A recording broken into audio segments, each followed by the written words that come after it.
folks. Welcome to another edition of the Omnist Hour. Going to go into detail on something I've touched on quite a bit, especially in the last year on my channel. Talking about how patterns will help you to recognize where things are going in the simulation multiverse, the version of creation that you're participating in right now.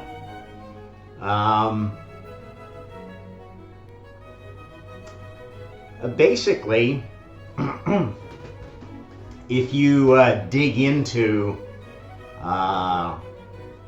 kind of the mechanics of how you would set up a self-sustaining simulation, co-created simulation, where the players are also participating in creating the next version of the game. One of the things that you will note is that basically with a simulation, you have a core scenario that's like the most important story of this simulation.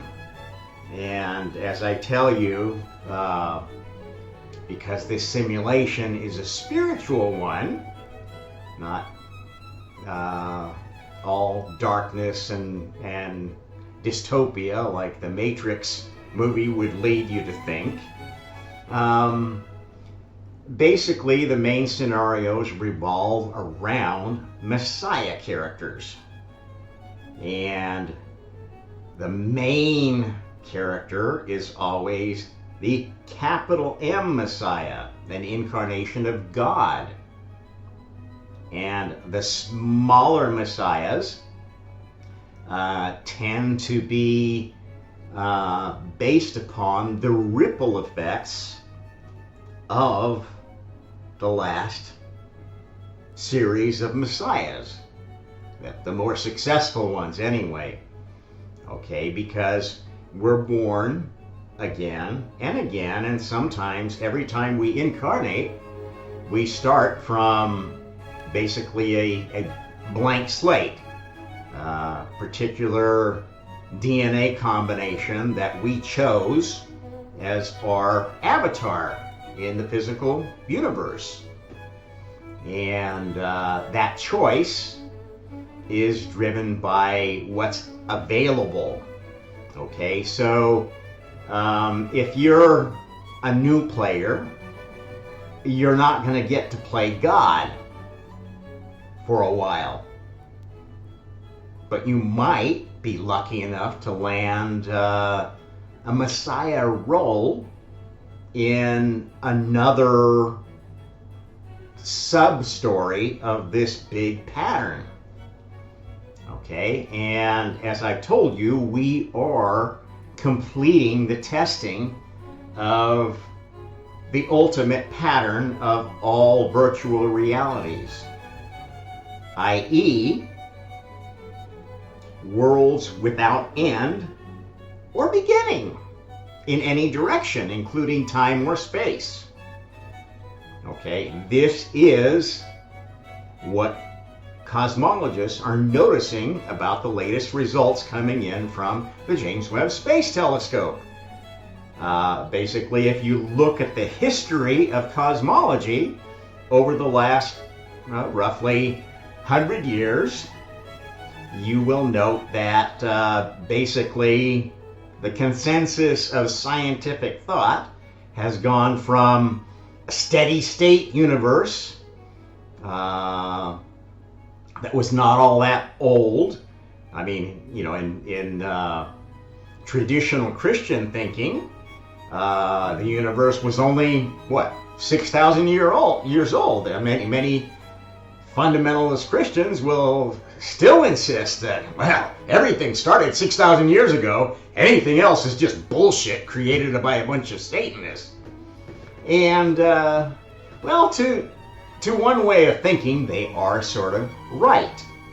There was a major scenario based upon roughly 6,000 years ago, the beginning of recorded civilization, the beginning of stories that date back to biblical times. Not just the Bible, but other stories that sort of indicate a similar pattern. Now, the other stories go back much further. If you look at the king's lists in the Sumerian Enuma Elish, or the Sumerian tablets, you'll note that they go back hundreds of thousands of years. Even in the Bible, if you go by the actual ages that are listed for characters, you'll come up with much more than 6,000 years worth of history in the Bible. The 6,000 year story is based upon the assumption of normal lifespans for the characters because they were human. Well, they weren't all human. In fact, if you properly translate the Bible, it tells a story that's roughly a condensation of the Sumerian stories that include this king's list that goes back a lot longer. In fact, some of the Egyptian king's lists are rather similar in having early kings and so forth that lived for, in some cases, thousands or even hundreds of thousands of years. This reflects the fact that humanity is not the center of all creation. We're just the last chosen species in a long line of chosen species that were developed as soul vehicles at certain stages of this evolving game, this evolving simulation. Okay? And this evolving simulation had one version that still has some artifacts, some vestiges that look like a Big Bang.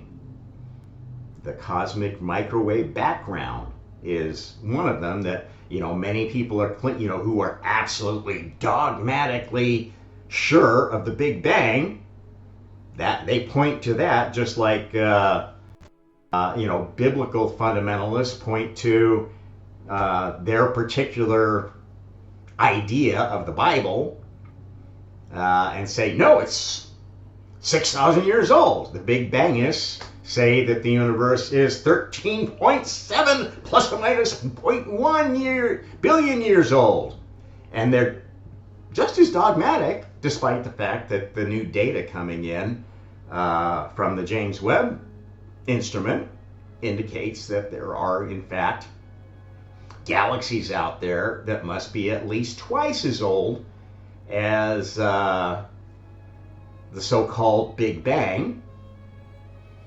And, the history of our galaxy, of our universe, is not as straightforward as many scientists would like it to be. Just like in the past, it was not as straightforward as many dogmatic Christians would have liked it to be, or Jews or Muslims. Okay? There are many threads that feed into the patterns of creation. And the way simulations work is, as you release a new version, you have to integrate it with the previous version. Okay? So an initial version might have been one that generated a universe the size of the Big Bang before it, whatever it did at that point. Maybe it collapsed in on itself. Maybe it just expanded at a steady state and went into increasing entropy mode, where okay, that's like a limited simulation. It starts falling apart when entropy overcomes creation. It becomes less interesting for the players, especially if your players at that point are throwing stars around at each other and creating the most beautiful galaxy or whatever. That's what the game was like at one point. The game's focus changes, and now the focus is on soul vehicles like humanity. We're not the first ones. There were older soul vehicles in older versions that lived much longer. Those didn't work. Those resulted in a universe that still kind of got boring after, something like 13.8 billion years. Okay, we're not the first civilization that had the technology to measure the cosmic microwave background. We are the first civilization who, upon measuring the nature of the universe, discovered that, wow, it's expanding, it's accelerating, it's getting bigger. In fact, it looks like it always was bigger, and heads are exploding. Okay, this is a very special time. These other civilizations who existed before humanity are just as amazed and surprised as we are, unless they knew something about how this game works. And very few of those other civilizations did, and of them, the ones that did kept it a secret, except for a very exclusive group of senior leadership that knew what the divine plan was. Why? Because they were main characters in previous versions of the game, where the top level characters didn't forget. They weren't getting this reincarnation amnesia stuff that caused them to forget and die after a certain number of years. Okay? So the way this works is there have been, since the first successful Big Bang version that created a universe that had a certain age and a certain extent and didn't collapse in on itself. Okay, a collapsing universe would be a major league failure, right? Because it would mean that everything just went back to a singularity, which is what some people wanted the Big Bang to be. In fact, many religious traditions thought that the universe was a cyclical thing, and after so many years it would, and we do it over again, and it was just like, like an accordion, and that led to a lot of dark religions of, well, it doesn't really matter because it's all just an illusion, it's a game, and the secret to success is not to play the game. That's basically the theology behind many Hindu and Buddhist sects, is that, well, I'm not playing this game, it's no fun, there's a lot of pain and suffering, so I'm just gonna meditate my way to nirvana.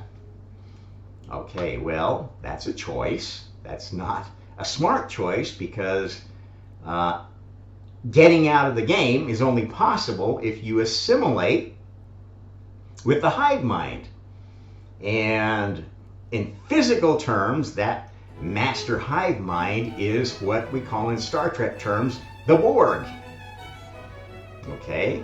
It's a consciousness entity that has individual units, but only basically one brain.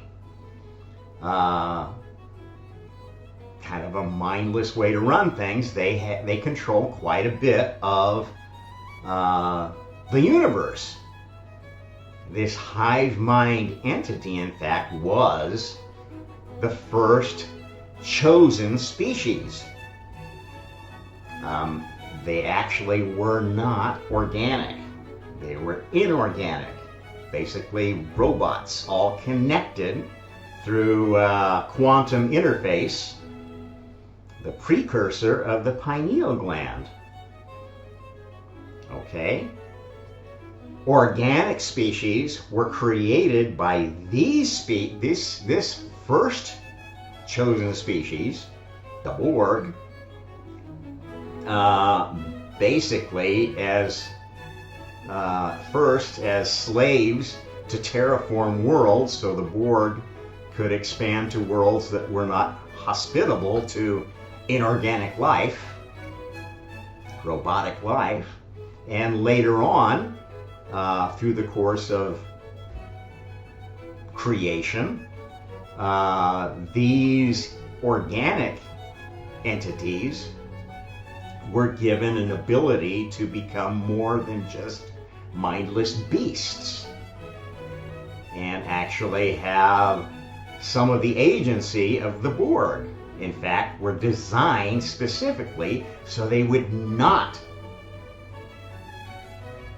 be a hive mind, because the hive mind concept didn't work. It was a creative idea that worked within the context of the Big Bang to get a stable creation and make all the elements and make planets and things like that.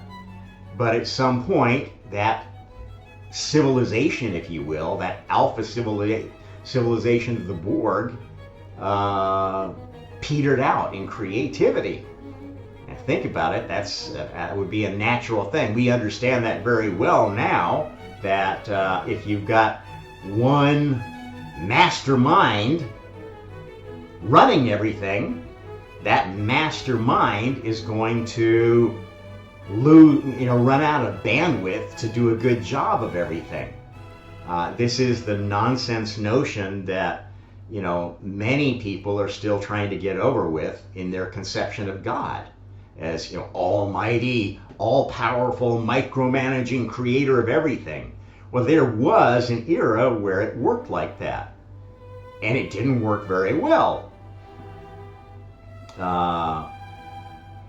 You can only go so far with a hard-coded program, if you will. Okay? If you add artificial intelligence, as we are discovering, you can automate portions of your consciousness infrastructure such that you don't have to be focusing in on everything. You can focus in on the leading edge problems. And that's essentially what's happened in human technology in recent years. Things have been automated. They've been packaged into components that can be just plugged in. And these components are now artificial intelligence that can self-evolve. There is no programmer maintaining these things. They are just evolving to meet the needs of the other components around them. This is, kind of the new age of human computer technology. We're not the first who've done this, not by a long stretch.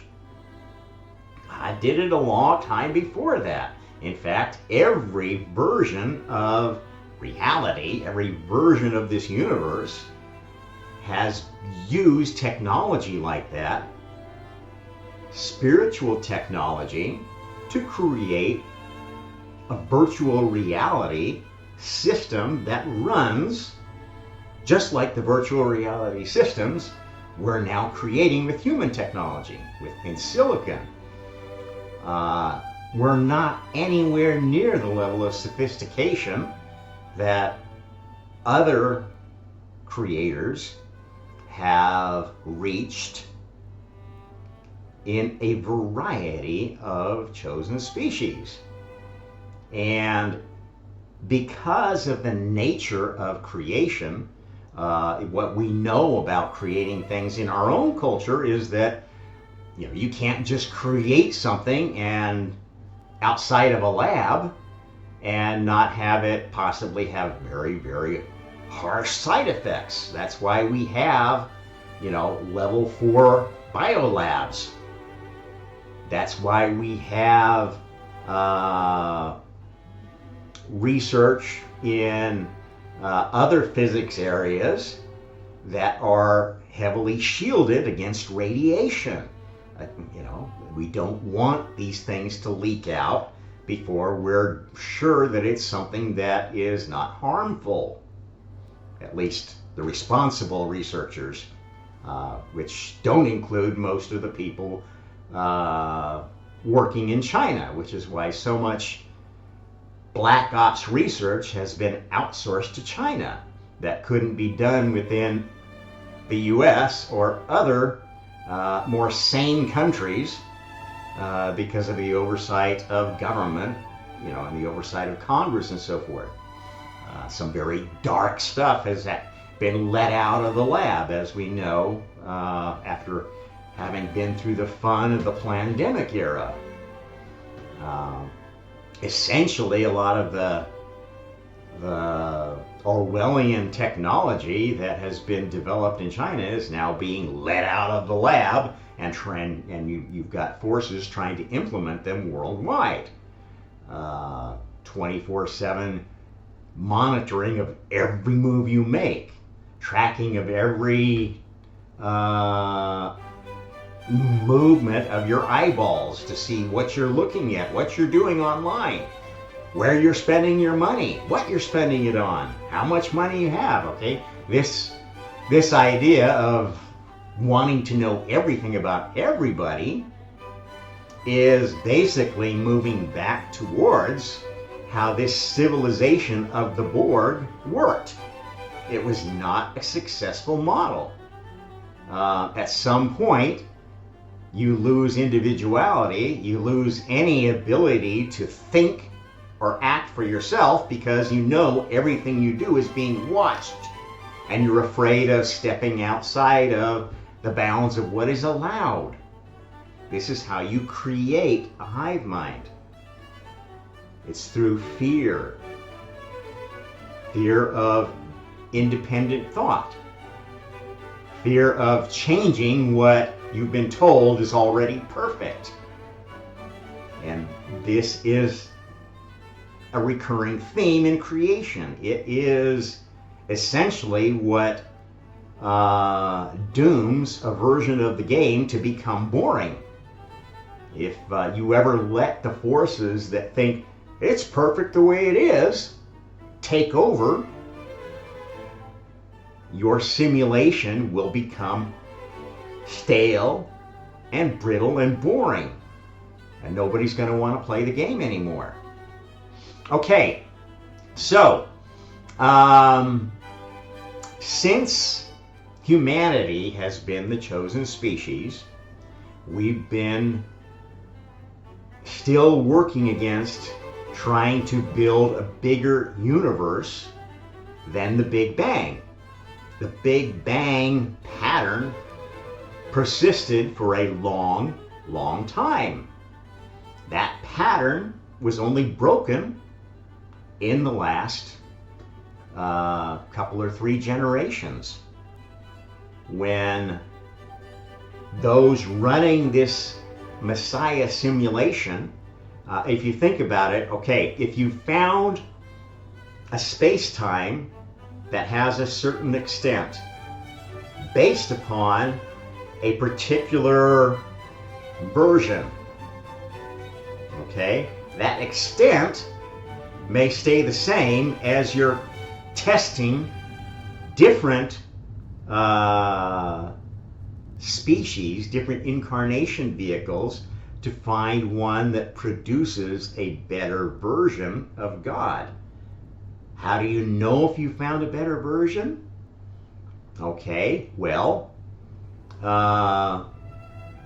one of the measurements is in how much time there is how within a given amount of time, how much fun the game is.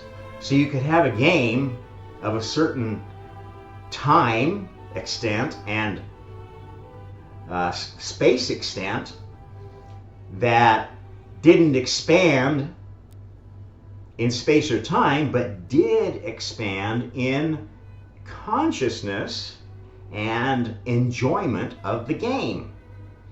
The complexity and the number of ways you can play the game. If you think about the history of role-playing games, for instance, the earliest incarnation of a role-playing game, a fantasy one, let's say, Dungeons and Dragons, had, you could be a fighter or a mage or a priest. And there were a set number of, prearranged bad guy creatures that were part of the original setup, the original game of Dungeons and Dragons. Well, that's evolved, and now, the latest official versions of D&D have, dozens of character classes or multi-class characters and hundreds of different kinds of beasts and new ones coming out all the time. Other role-playing universes have gone in completely different directions that aren't based upon, kind of the Tolkien world of orcs and elves and goblins, etc. So this same thing applies to real creation, because it is a simulation. It's a virtual reality. It's a role-playing game. Okay, so the nature of such games is that in order for it to be seamless, you need to have each new version integrate with the previous one. And you even see that in multiple versions of computer role-playing games where, there will be a new version come out and you'll be able to keep your character going even though it's a new version. That's the goal of the developers, is so you don't have to throw out all your old characters, potentially piss off all your existing customers while you're going out and trying to get new customers. Okay? Same thing happens with creation. The goals are a little bit different. The goals are driven by basically the pattern established by the first creator that got past this hive mind era of creation, controlling everything, dictating everything, setting all the laws, setting all the rules, okay, and letting the players evolve their own systems, their own rules. This is how creation has evolved from God as a dictator to God as the leader of the divine council. Now, this is specifically mentioned in the Bible and is implied by pretty much every mythology humanity has ever had, that there is a Father God who is the leader of a bunch of other gods who have sort of a council in a special place, Mount Olympus or up in the sky somewhere. There's a lot of variation in the description of what heaven looks like. And we've even developed variations of, well, maybe there's not just one heaven, one hell, but multiple ones. And this is actually true. These different heavens, different hells were an outgrowth of the Big Bang experiment. which was basically the creation of two virtual realities in addition to the one that existed before, which was a world of pure thought, the purest spiritual universe, if you will, of pure thought, to have a physical virtual reality driven by fine-tuning laws that worked and made this universe bigger, more extensive, and more fun to play, more challenging to play for the most creative players. And the anti-universe, which was kind of like the opposite of that. This is the first hell, where bad players could get ahead, if you will. And if you think about it, in a universe of pure thought, not all thoughts are equal.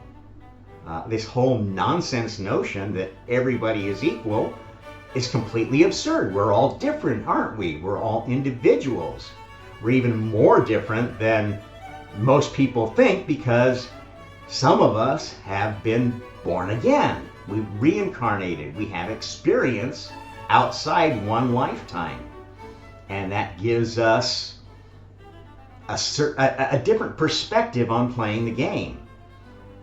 In some versions, it gave us a certain advantage.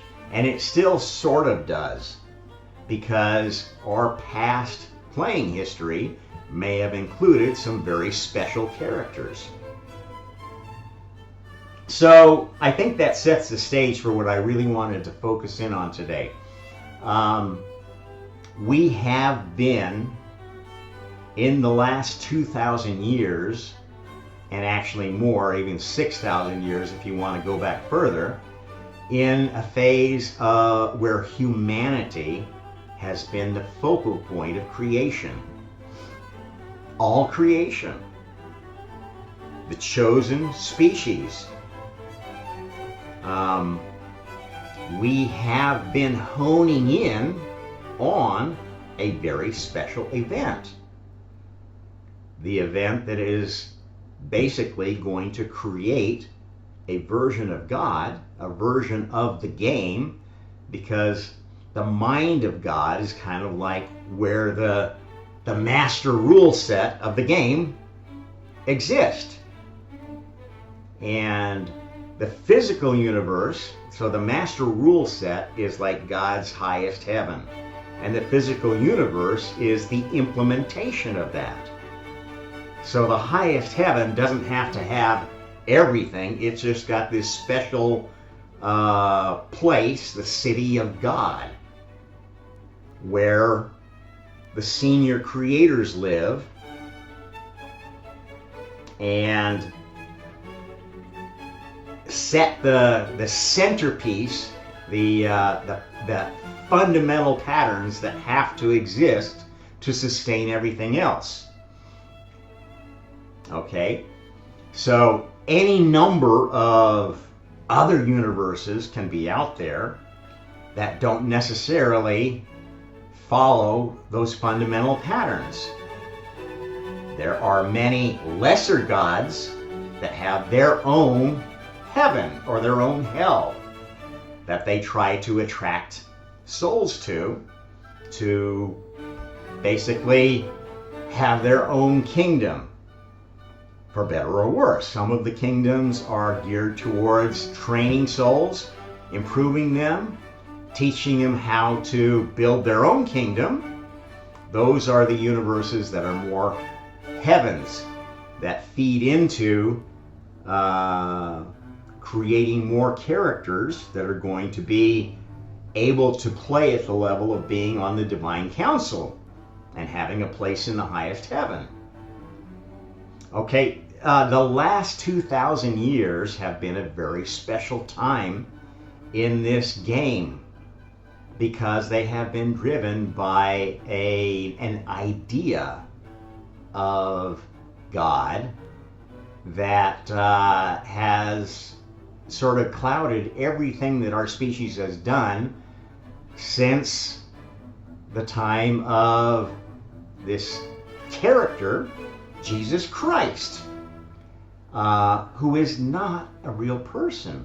This is a virtual God that humanity has created. A virtual Messiah, basically allowing groups of people to define what their idea of a perfect God is. This is why many non-Christians refer to Jesus as, the plastic Jesus, because there's so many different ideas of who or what Jesus is. What the sayings meant, what were really Jesus' sayings, and what were added later. And this goes for all religions. There are pieces of all of the Abrahamic religions and even non-Abrahamic religions that tie into ideas that came into being in this very strange time around roughly minus 200 BC to 100 AD-ish. Was one of these crazy times where people were getting all these messianic ideas. Now, one of the reasons for that is that this was an age where more seafaring was being done. People were getting out more in ships, having more shipwrecks, and having more baptismal near-death experiences. This is why there was this period and why there was this really well-known character in the story, John the Baptist. This idea of baptism was actually based on an older, similar idea that had been responsible for creating the previous generation of religions, but had kind of been forgotten. So in the era of Jesus' time, the Judea of early Roman Empire, the Jews still had, and certainly other cultures too, had a tradition of ritual bathing. The very, very dedicated communities, righteous communities, even had a special place for that ritual bathing called a mikvah. And those mikvah were designed for full immersion. And some of the priestly class remembered that, there was, basically baptism. If you hold down somebody under the water long enough, they're going to get close enough to death to have a near-death experience. That's what baptism was all about. Over time, as religions get ossified, you don't want to have this ecstatic individual experience to be had by all the members, or at least not some versions of Christianity. Baptists, for instance, still look for that ecstatic individual consciousness opening experience. And this is one of the main dividing lines between different sects of Christianity. And not everyone fits. That's why there's so many different denominations, because souls at different levels of consciousness need different religions. This notion that if everyone just believed the right stuff, the truth, is nonsense. It would not be better. We need training wheels. That's why we have special stories for children, fables, and children's stories that teach a belief system, a religion that is suitable for children. As they get older, we stop giving them fairy tales and kind of impossible stories that feed their developing ego enough to develop positively, and we shift over to, teaching them things that are going to be more useful in their adult life or in their teenage years. This is always going to be a factor in raising children, no matter what happens to humanity. And one of the reasons we're in the dark place we are now is because we've got a bunch of morons, and yes, I'm calling them morons, very low consciousness morons, who think in this sort of hive mind way that if we just make everybody the same, teach them exactly the same perfect stuff, and give them this perfect set of rules to live by, everything would be perfect. Well, this is a Borg idea. This is the hive mind idea. It never worked. It never will work.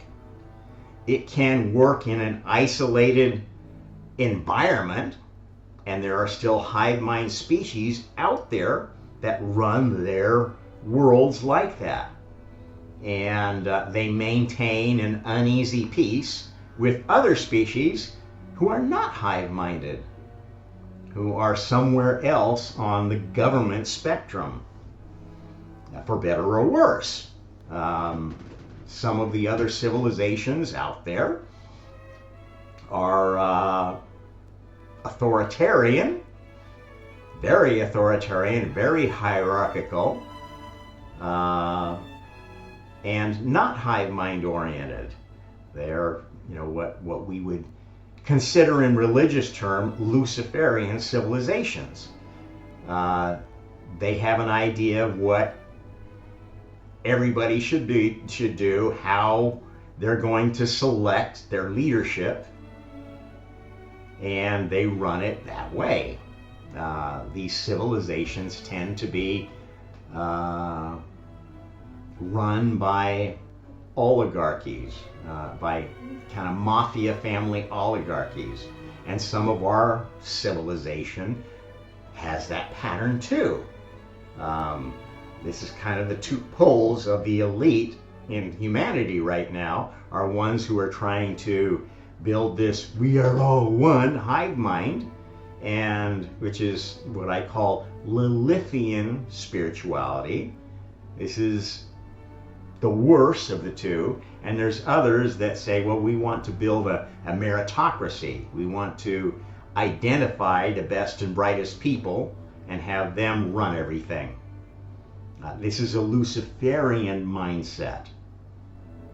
And good government has to be somewhere in between. Some people, some souls thrive in a hive mind environment. They like to just go to work, get their pay, be told what to do, what to think, etc., etc. Those kind of people make great factory workers. If they're properly taken care of, their needs are met, they have the opportunity to have a family and reproduce, okay, yes, that can sustain some amount of your populace, but it will not satisfy higher consciousness souls that want individual power and ability to create, and ability to rise above others. And there will always be people that want that. This notion that everybody just wants peace is piss, absolutely stupid. You'll never get it. It is anti-creative to think that you'll ever have this perfect peace. In fact, that's the peace of a hive mind. It is very boring and eventually crumbles under its own weight. Always has, always will. We've been playing this game for a long time. Okay, so this special version we've been working on has been built up around this idea of Jesus Christ, which I'm telling you is a virtual God. There is no person that did everything that's attributed to Jesus Christ. There may have been a character that many of those things were based on. In fact, I've told you in previous sessions who those characters were. There were actually a number of individuals that contributed to creating the plastic Jesus, the different cults that, and you know, if you know anything about church history, you know that there were many versions of Christianity. And in fact, versions of messianic religions that go back way before that period. One of the most popular ones and long-lasting ones was actually the Serapis cult of Egypt. This was established by the Ptolemies, and it was based upon ancient texts that were found by Alexander the Great at the oasis of Siwa. In fact, it's my belief that what they discovered was the Ark of the Covenant, which was not in Jerusalem.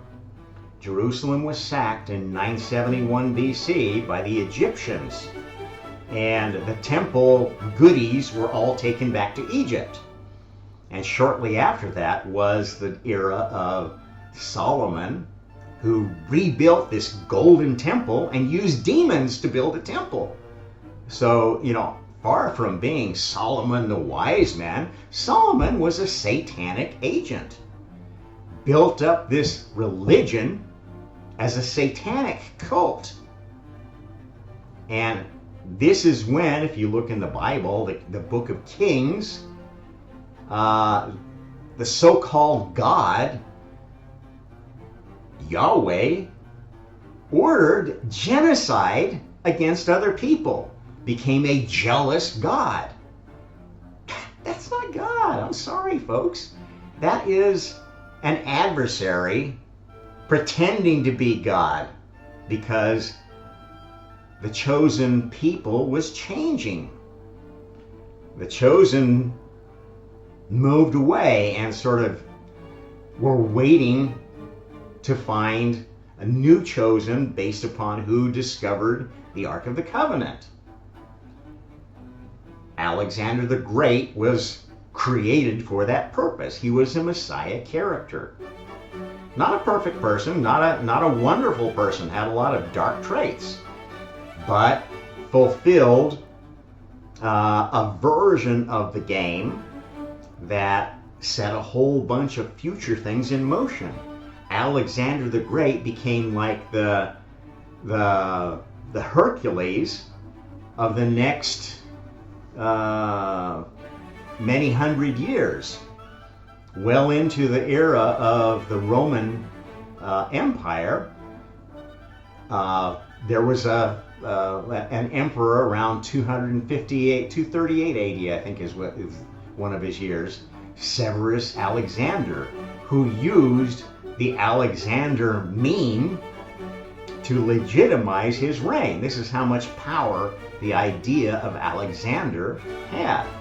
And even longer in other cultures, Iskander was a core mythological figure in all over Asia.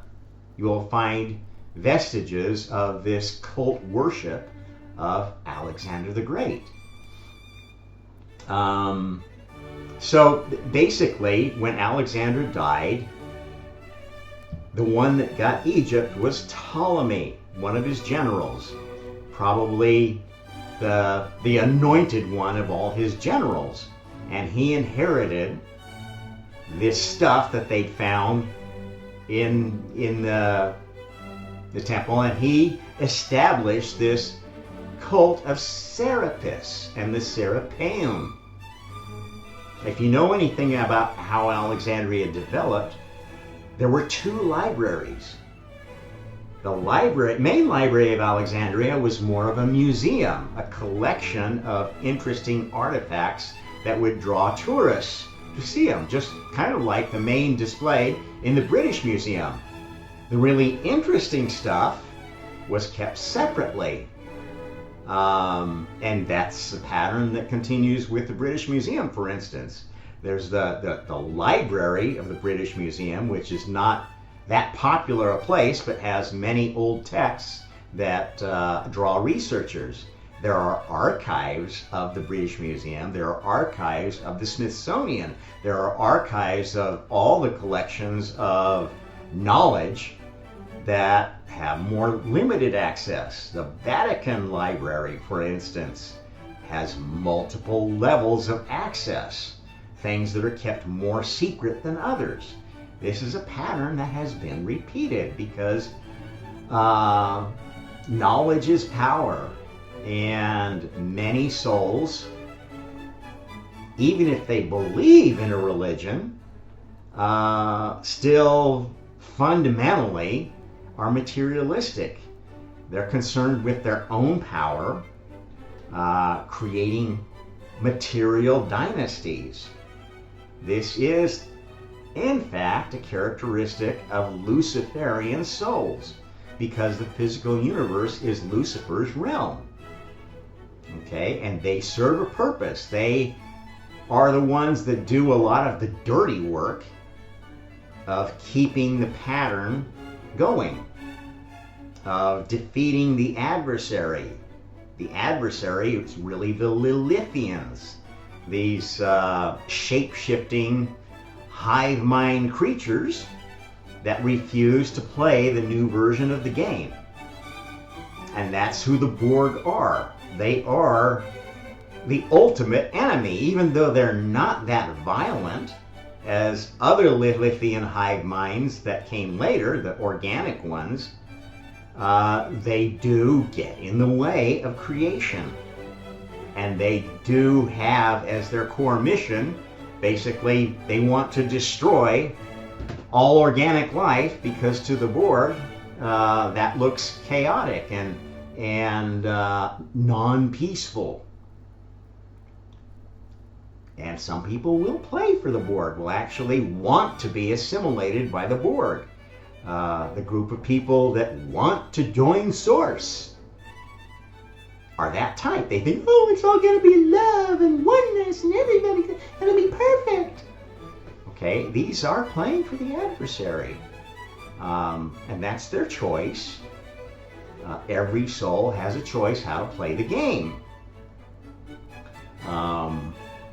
That doesn't mean we're going to let their side win, ever. That's not how God designed it. That's not how a good virtual reality system works. Because a good virtual reality has something for every play style. Okay, the Borg have their systems. And as long as they don't try to invade other systems, we leave them alone. But if they try to assimilate other civilizations, well, we've got to cut them back. That's not what you are going to allow.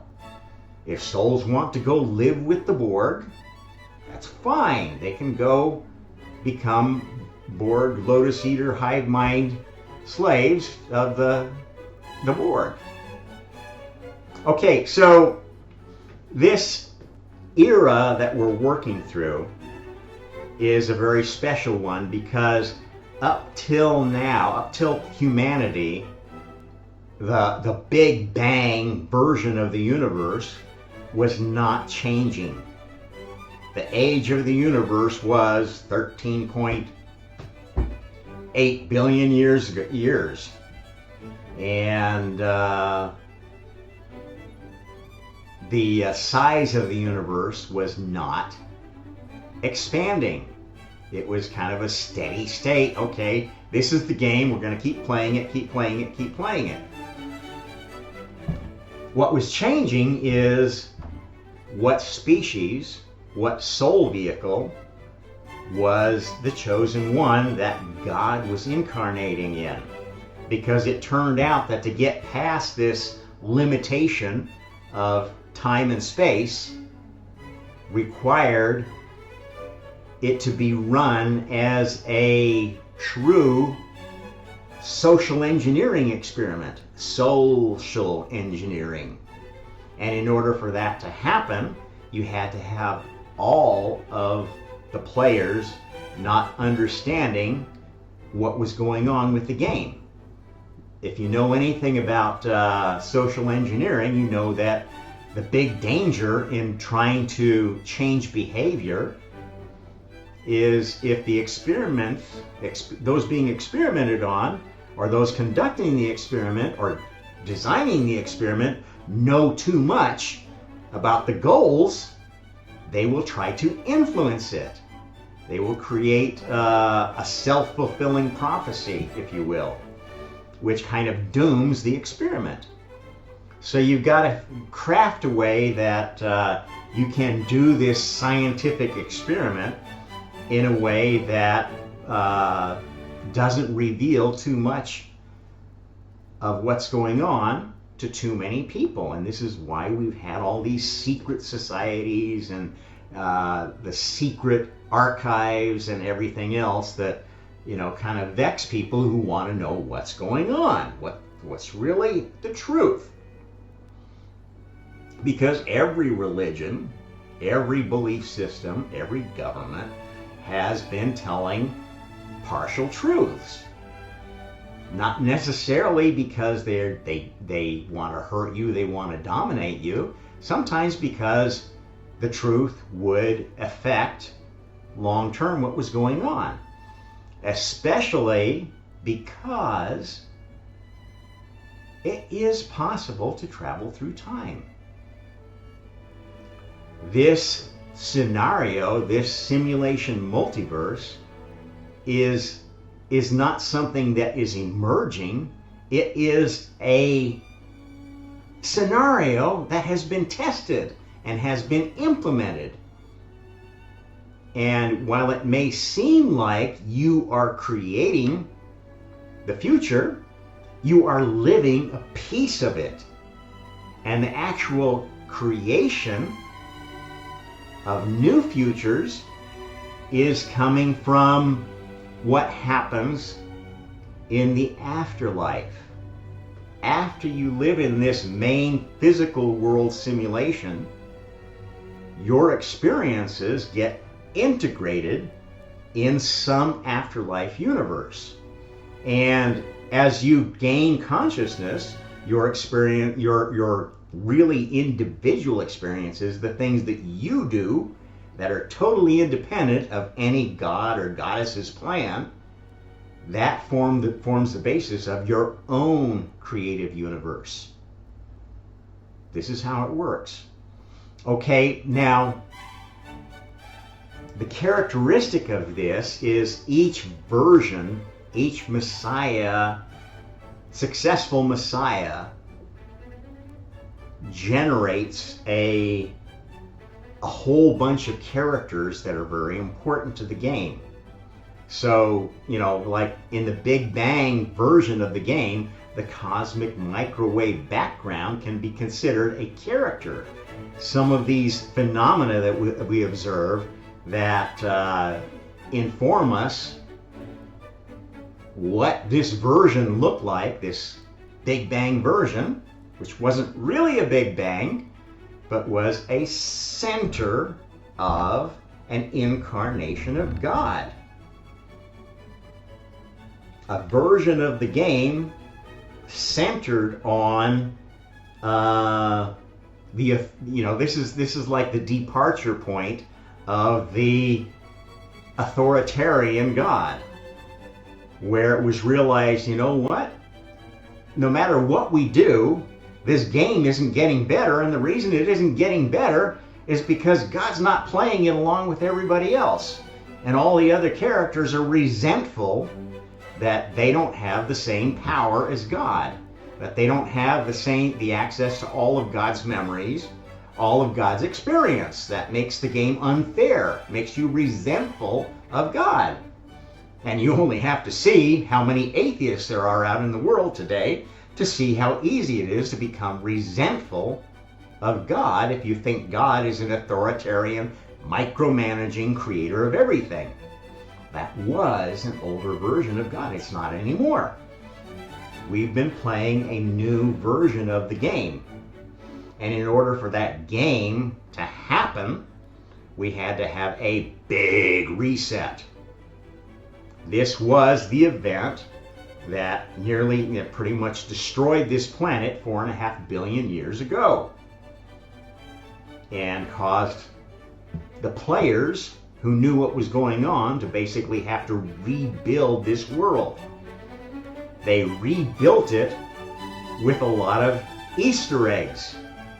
The alignment of the planets, the constellations, everything that humanity has drawn on as inspiration to try to figure things out, to create our religions, has been placed there as the minimum set of clues needed to awaken a version of God that was created essentially by all of the other characters. That's what we've been doing here. That we've been trying to raise the Messiah within our culture. And we've had various successes. Okay? There have been many great resets because we created a civilization. There were civilizations on this planet that were far more capable technologically than our own. They were based on species that knew too much, had too many spiritual abilities to succeed. This is why, if you look at the King's List, if you looked at the dates of how long people lived in the Bible, there were times, there's records of characters living for 1,000 years, 3,000 years, 100,000 years in the Sumerian and Vedic literature. These characters were presumed not to be human, but to be gods. And you have actually 2 generations of gods described in the Vedas. You have the Devas, were the oldest gods, the longest living, the most powerful ones, and then you have an influx of new gods called the Asuras. Ashiras in the Bible, Lilitu in the Sumerian texts. These were the lesser creations of the adversary, the hive mind, were trying to get back and conquer creation. Okay, and this is what has been driving the spiritual battle that we've been in since the very beginning. We know that the hive mind idea doesn't work, but it is a useful source of adversaries. And it is a source of what we call non-player characters in virtual reality terms. Not every character needs to have a well-defined backstory. In our species, the backstory for most characters is basically your DNA programming, which comes, half from your mother, half from your father. And your soul is a newbie, a new character that inherits that DNA, and you develop your own way within the framework of that DNA. And it is only very special DNA that is a serious part of this plan. Okay, so in each plan, there is a core capital M Messiah character there are little m messiahs that feed into that character emerging. If you think about it, okay, so you've got some cat that is the capital M Messiah, has a certain set of events that have to happen in their life to achieve the goal of the plan, to fulfill all the prophecies associated with the Messiah. The characters that are essential to that character happening are little m messiahs of one type. They're the ones that are critical to specific events in the Messiah's life. The teachers that had the most influence on him, the parents, the siblings, the extended family, friends encountered influences as the Messiah, went through college, high school, first job, subsequent jobs, whatever pattern had to happen to raise this consciousness entity that could describe the rules of a system that worked better than the system before, that actually caused creation to expand. No beginning, no end, no extent. You keep looking and looking and looking, you never find it. That's what effectively a perfect creation is. One that will never get boring. One that will constantly be finding new Genesis stories for new chosen people to have their own species God. Multiple gods that feed the main story, which is always the capital M, Messiah, the incarnation of God. Once you find this perfect midpoint that creates an expansion in every direction, this is when you're essentially done with the system. After that, the system just needs to run. And you need to have the engine of the system not be fiddled with. This is what the city of God is. This is what the highest heaven is. And this is the pattern of the city of God on earth will be. This is the whole idea of as above, so below. There needs to be a maintenance of this centerpiece of all creation. The centerpiece is always God. Wherever God is in the physical universe, God always has a representation in the highest heaven. In fact, God always has a representation in every universe, because every universe is an outgrowth of a version of God. Better versions, worse versions, they all became the children, the sons of God, and then once sex was invented, now we have daughters of Karma, the female highest deity. God's favorite child, female child, is Karma, the Holy Spirit. This is like the force that runs this system.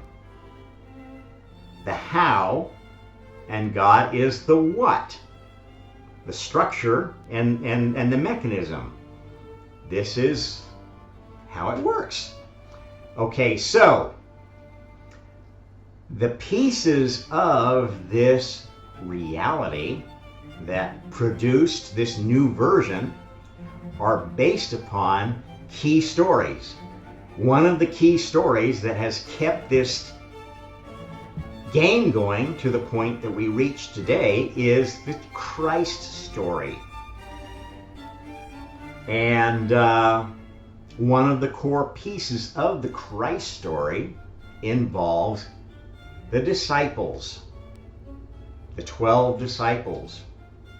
This is a repeating pattern of an earlier story that resulted in the 12 signs of the zodiac. And both of those stories still have components that feed into the future. Certain names. And every major chapter in human history has added special character names. Okay, and we're going to focus on one group of these. I've talked about the central names that fed into who the Messiah had to be, some of the patterns. And one of the key ones is the Dread Pirate Roberts pattern. That essentially is a remembrance of an earlier prophecy that Robert, son of Robert, would be a pattern of the Messiah. The name Robert itself comes from the root Hrad, which we know as names like of famous people like Herodotus, the Herodian dynasty of the kingdom of Israel, which are not very popular characters, but they are actually very key to the story. This is how you track the secret bloodline that really has to be matched up to build a capital M Messiah. If you go look on Wikipedia, in fact, you can find that there's now a wiki page on the Robertians, a dynasty that links back to, so far they've linked it to the earliest Frankish kings, the line of the Merovingian kings, and continued in the leadership, the rulers of Flanders. In fact, at one point, this line nearly produced a Robert's son who became the king of the kingdom of Jerusalem. It wasn't time, and that didn't happen. But that was the reason for the Crusades. They thought that somewhere around the year 1000 was going to be this special magical time where the Messiah came and the temple was rebuilt and all of these prophecies came true. That wasn't the case. A lot of that, there was truth embedded in that, but there were lies too. One of the lies that is embedded deeply in the Bible is the idea that the Jews, the Hebrews, were the chosen people. They were one chosen people in certain periods. They lost their anointment when the ark was taken from the first temple, and this dynasty, this Davidic dynasty, took over, which was a satanic bunch. The names that they call God get a dead giveaway. Parts of the Bible, God is referred to as Adonai. This is the same character as Adonis, who was kind of the consort of Aphrodite, who was basically ritually killed or even physically killed every year, and then a new Adonis was appointed. This was a matrilineal cult. It was a cult of the adversary. The adversary is the one that created sex. It wasn't until God's favorite child, Karma, came to identify as female that the pattern of the highest heaven changed from a pattern of God and sons of God, sexless heaven, which is what's described in the vision of Isaiah, a very sexless, sterile heaven. That's not how the highest heaven is anymore. Hasn't been for a long time. The Bible has a lot of outdated notions that have been replaced as we found partially awakened messiahs that moved the plan along. The Jesus Christ Messiah was a virtual Messiah created in large part through the efforts of Flavius Josephus, this interesting character that happened to have been a leader of the Jewish revolt and somehow became the chronicler of the general who led the destruction of the Jews, Vespasian, who became the emperor. There are so many coincidences going on in the story that it is completely asinine to think that this wasn't a preconceived plan. And in fact, I can tell you it was. Flavius Josephus was a member of a priestly, mercantile elite of the Hellenistic era who was related to Vespasian because Vespasian was not the son of his Roman mother. He was the son of concubine, a second wife that his father took when he was a tax collector in Asia Minor. This was a part of a plan that goes back to 135 BC when a Syrian miracle worker rose up and led the first servile rebellion against Rome from Sicily. But it was a Syrian miracle worker who had been specifically planted. This is one of many examples of a complete snake oil charlatan, had been planted and trained by Antiochus IV as a psyop to destabilize the Roman Republic. At the time it was a republic, and a very successful republic. And it was this uprising in Sicily of this Syrian adversary cult figure, Eunice, who was a member of a priesthood that castrated themselves to show how devoted they were to the goddess. Okay. These are not the good guys. This was the archetype of the slave Jesus that was going to liberate them from the Romans. And this version of Christianity was spreading well before 0 AD. That's the only explanation you can have for mentioning of persecution of Christians during the reign of Nero. Religions didn't spread that fast in that era, folks. It is nonsense to think that there were already a whole bunch of Christians in Rome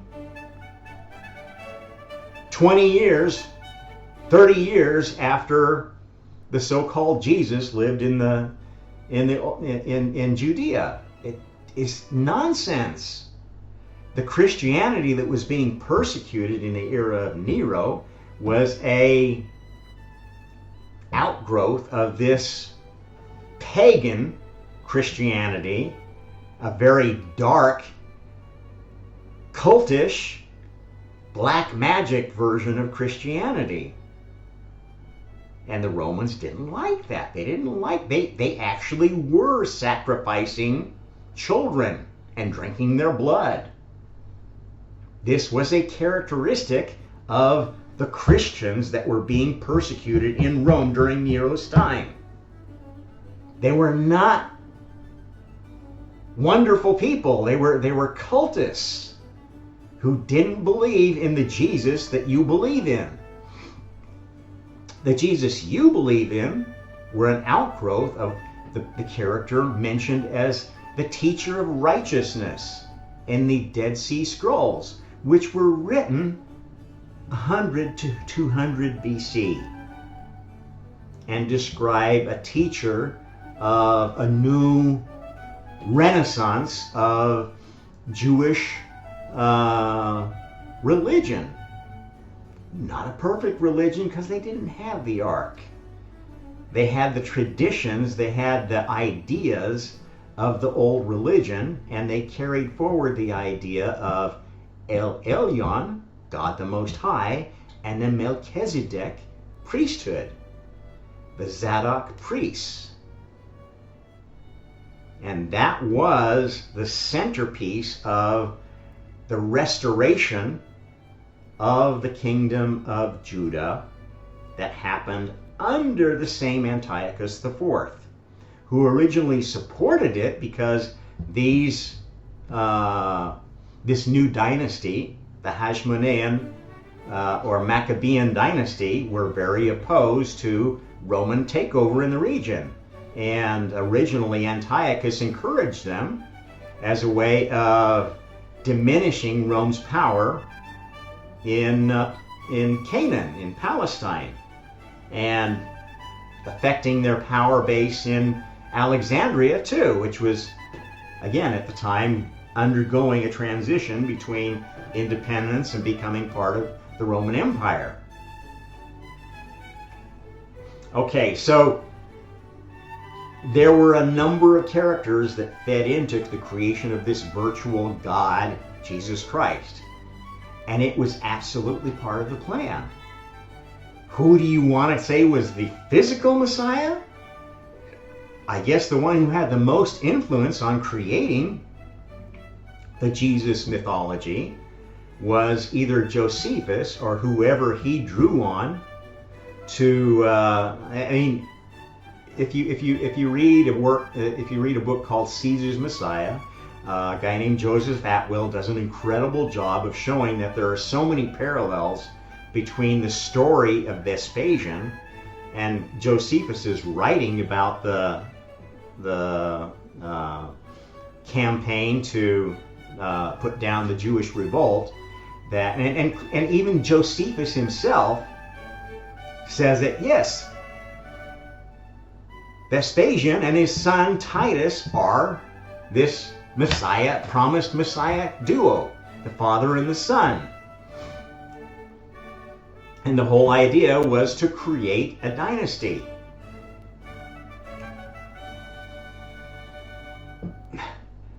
The first documented pope or bishop of Rome was Clement I.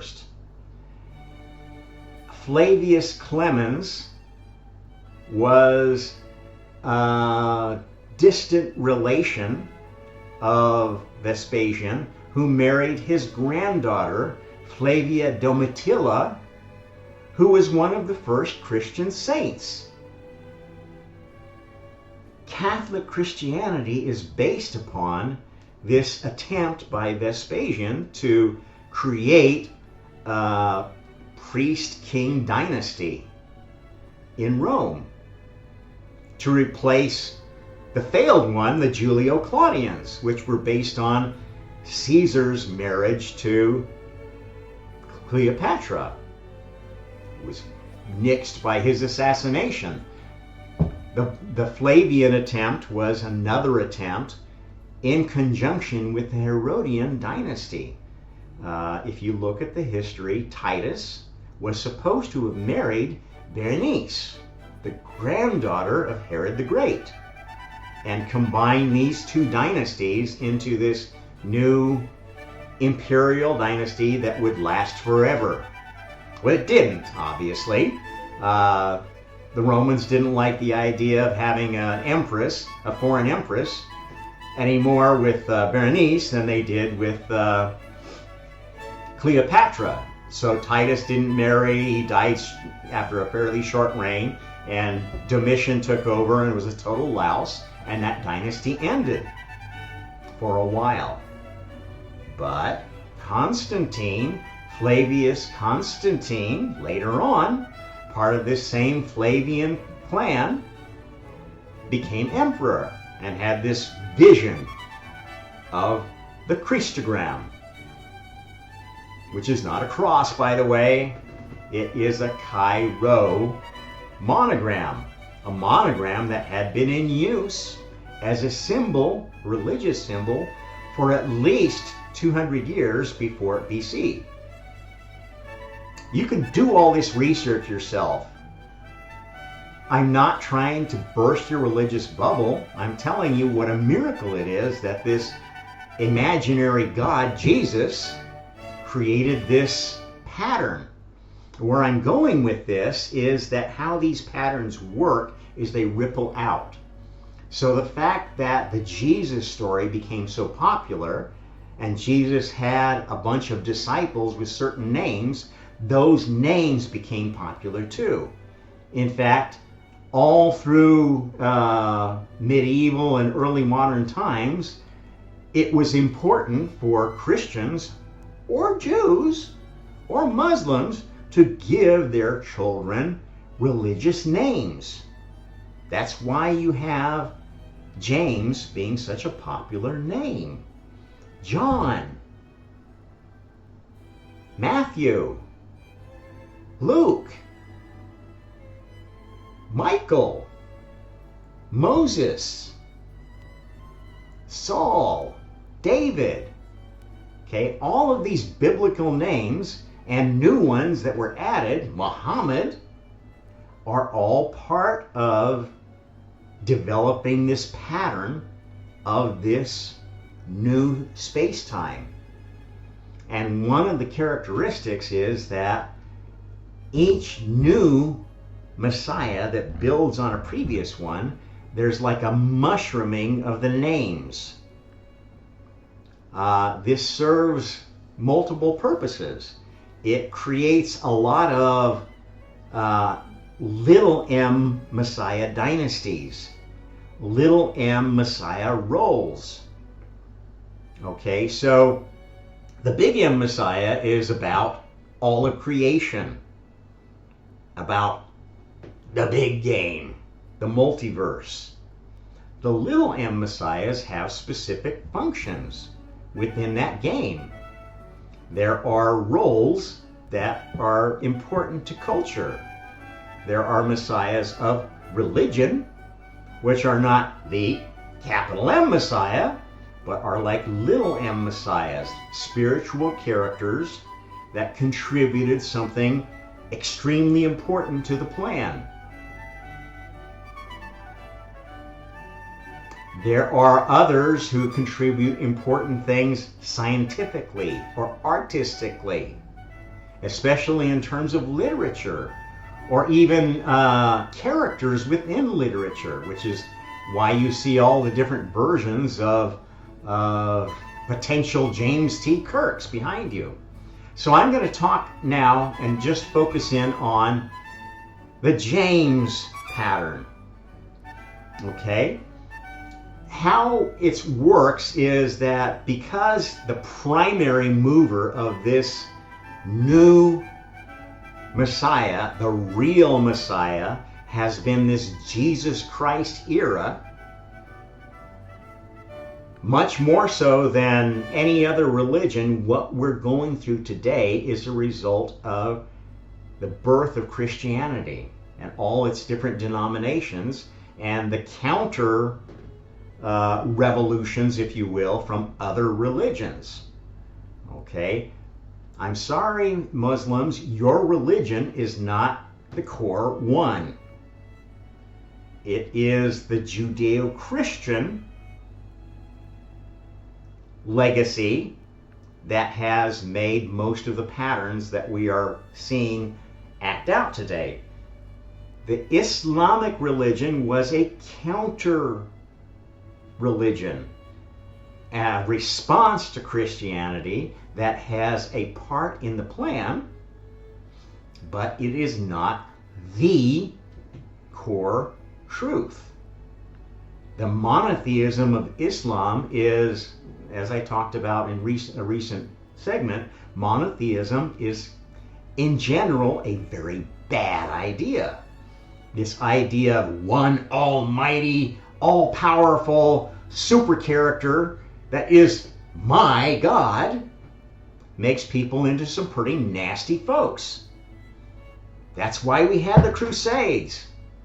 That's why there are fundamentalist Muslims running around grooming children to become terrorists, thinking that they are being righteous by doing so. This is not good. This is evil. Now, that's not to say all of Islam is evil. The core ideas of Islam created very stable communities. I live in that culture now in Indonesia, and I can tell you that the core Muslim culture is quite stable, quite healthy. It is, if you could characterize one big difference of classic Islam versus Christianity, is a decentralization of power. Other than some of the bad parts of Islam, like Iran having a theocracy, or places that still have these hereditary caliphate or sultanate, all-powerful dynasties, most of Islam is very decentralized, extremely decentralized. You have basically a local community that has its local mosque and a few imams, or maybe one, or some assistants that specialize in other areas like children's education and so forth, that kind of operate as the religious government of this small little area. And it really is small areas here in Indonesia. It's like you'll find a mosque literally every few blocks in most of the older parts of the cities. And they operate pretty much independently. They're sort of integrated with the government because a lot of rights, marriage and so forth, are very closely tied to this religious culture, which has its pluses and minuses, I guess. But for the most part, it creates very stable, healthy societies for most people.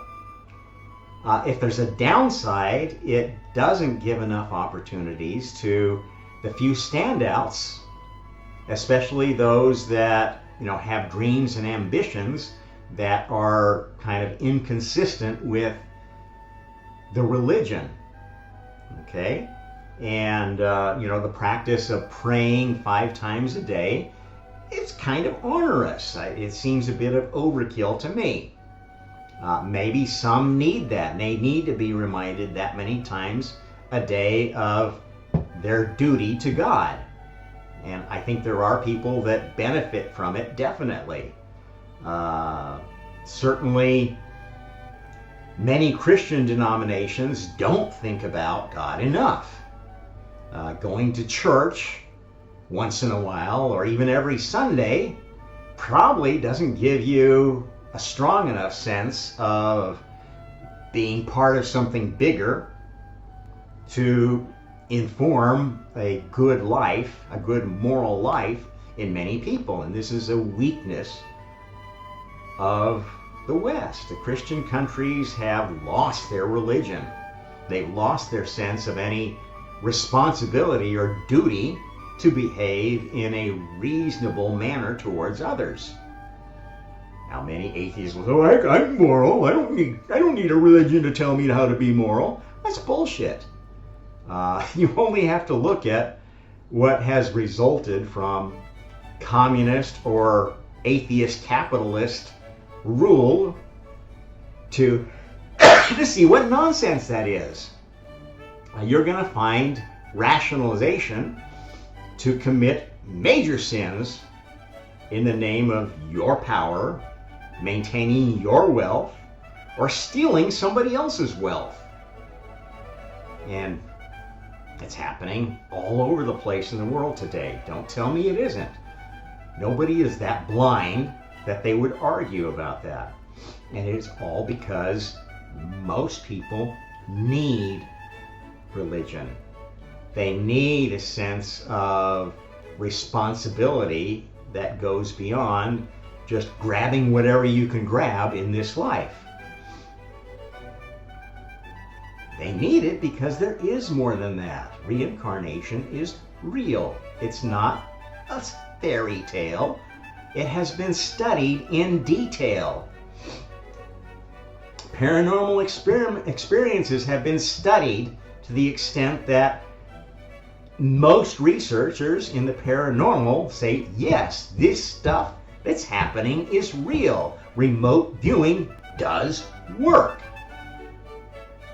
The problem with it is that remote viewing is not necessarily always viewing this timeline. And that's why the US kind of gave up on remote viewing, because they found some people that were really good at it, but they were never perfect.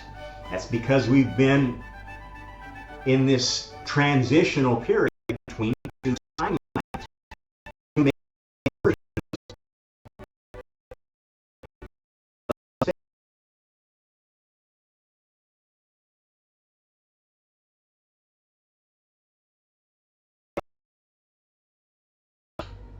The apocalypse finishes.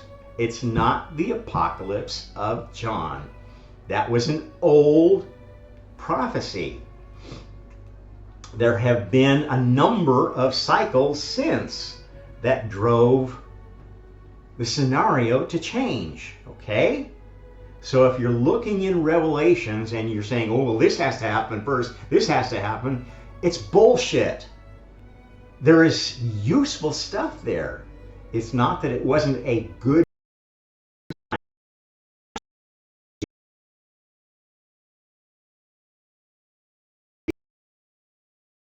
they start drifting. Completions will happen. Okay? The advent of Constantine was a fulfillment of much of Christian prophecy. What's not understood is it wasn't Constantine that was the Messiah. He was a bad cat. He had this vision and, okay, well, I'm going to promote this new religion because it made me successful in this battle, but I really don't believe it. And I'm just going to use it as a tool to maintain my power.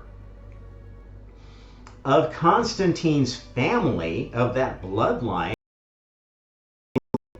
the most religious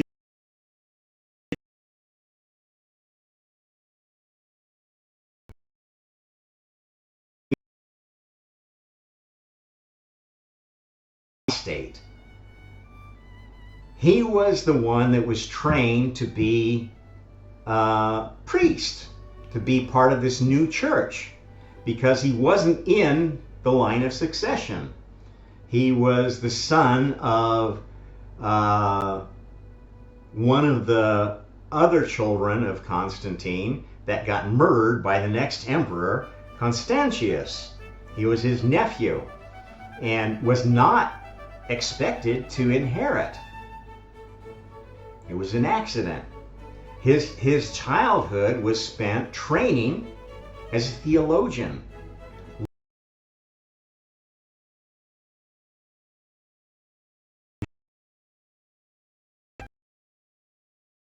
World. And when he became emperor, after having seen all the religious battles of the Nicene Council and so forth, he decided, you know what?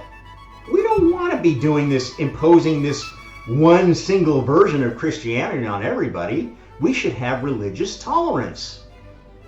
And he wasn't persecuting Christians. All he was doing is saying, you know what? For me personally, the version of Christianity that I like best is the Serapis cult of Alexandria.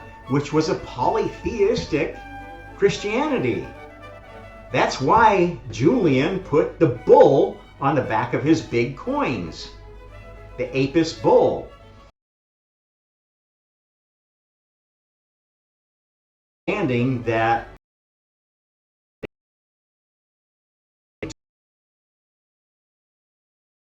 to replace the Tauran Messiah, the bull Messiah.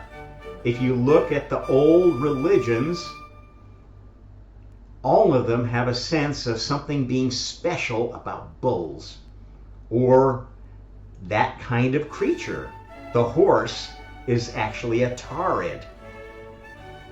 The centaur, half horse, half man, was a real creature. The centaur Chiron was where the idea of Christ came from. That symbol, the Christogram, is the monogram of Chiron, the centaur.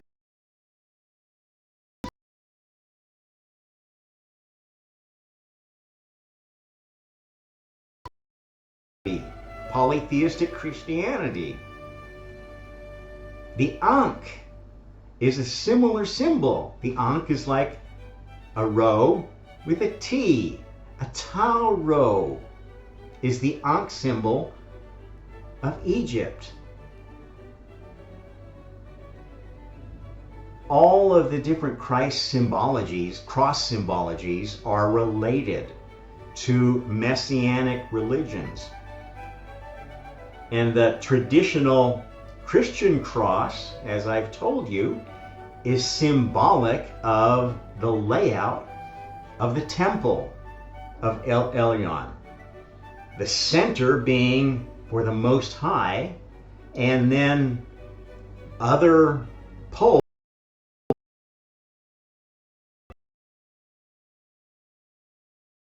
is a center, and 4 other poles that matches the most fundamental pattern of creation that involves God and his 4 chief participants in the creative process: Lucifer, Lilith, Karma, and the Borg, the hive mind source of non-player characters.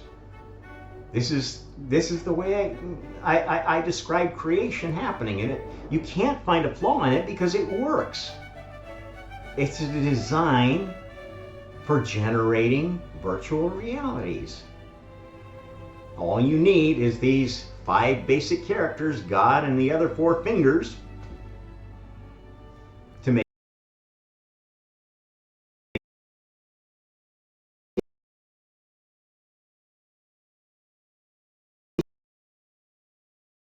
are very likely to be the little m Messiah Jameses of different areas.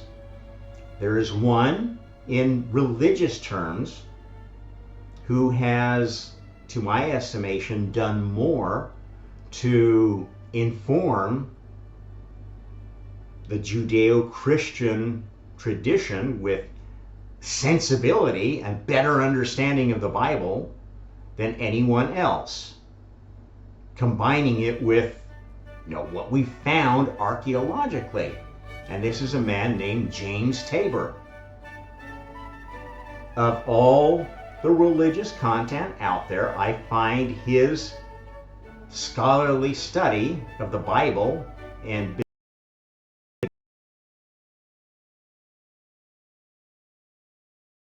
his name, James Tabor. If you know anything about biblical archaeology, you know that Mount Tabor is a very important place. And this is an example of how this simulation thing works. Patterns, important patterns, will mushroom out. So like in the original Christ story, there was Jesus and 12 disciples. Okay, the new Messiah is not named Jesus. He's named Robert. And the hint that comes in Revelations is all this talk about trumpets. This is why so many people think Donald Trump is the Messiah. They don't know any words for trumpet since the Tauran era. Cornu is where we get the word cornet, the little small trumpet, the highest one, and also the root of the word horn. The shofar of Hebrew is another description of an instrument that was actually a physical horn of a bull. Other versions of the name, the trumpet actually came from French, trompette.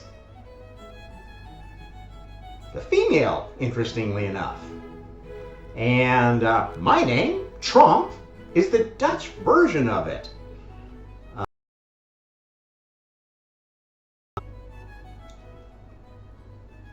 There are patterns here that I see that you may think I'm crazy for, but it's all there. And I'm going to tell you about the James pattern more. So James Tabor is one of the characters that is really important in the Apocalypse. And he is a little m Messiah character. There are basically different focuses, and I'm going to tell you about some of the main ones. So there is a James that who is most central to the awakening of the Messiah. I would say that James is James T Kirk, the character in Star Trek, because Star Trek, the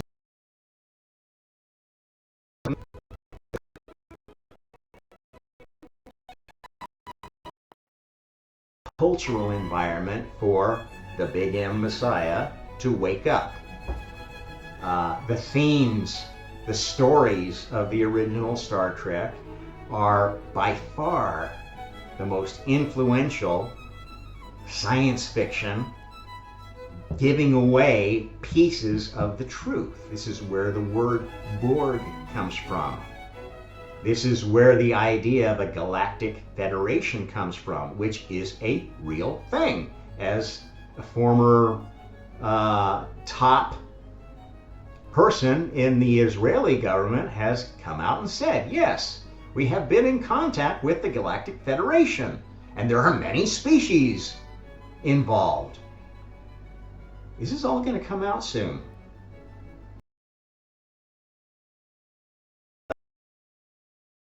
Realizing what the game is, why there's all this interest in this planet all of a sudden, why so many are trying to kibitz and get involved in human politics, including the Borg, including other hive minds that are maybe more problematic than the Borg, evil hive minds. I call them Lilithian hive minds, who are basically trying to destroy our species or enslave it again, because they're the ones that actually created the first version of humanity when this planet was rediscovered after forgetting through billions and billions of years that it was the chosen planet. This is where it all began. The Messiah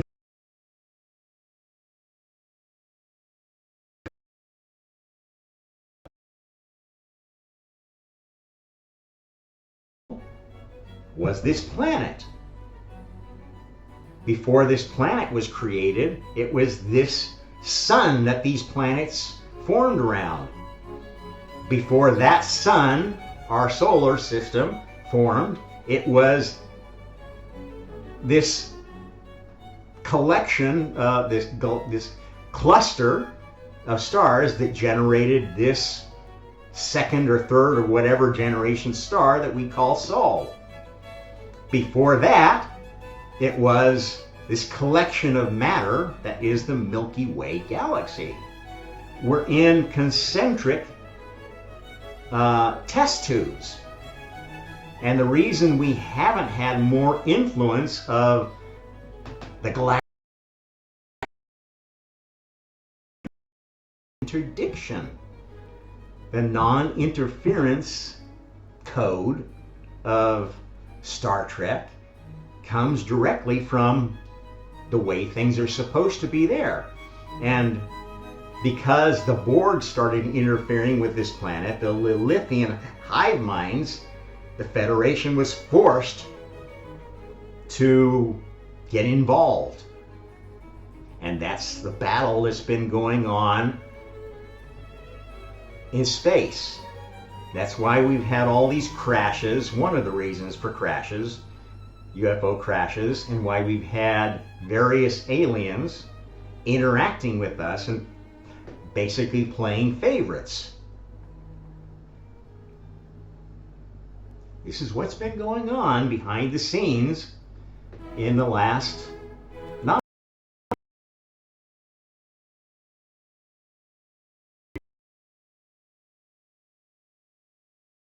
not per se gods, but they were more powerful species of these older chosen species.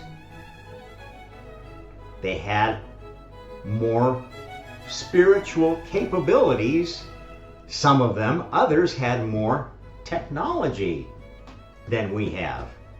This has always been kind of a balancing game as the laws of physics and chemistry get more set, less magic works. It limits spiritual power. That's what this process has been. That's why humans don't have so much psychic ability on the average. It was gradually bred out so that we would develop language.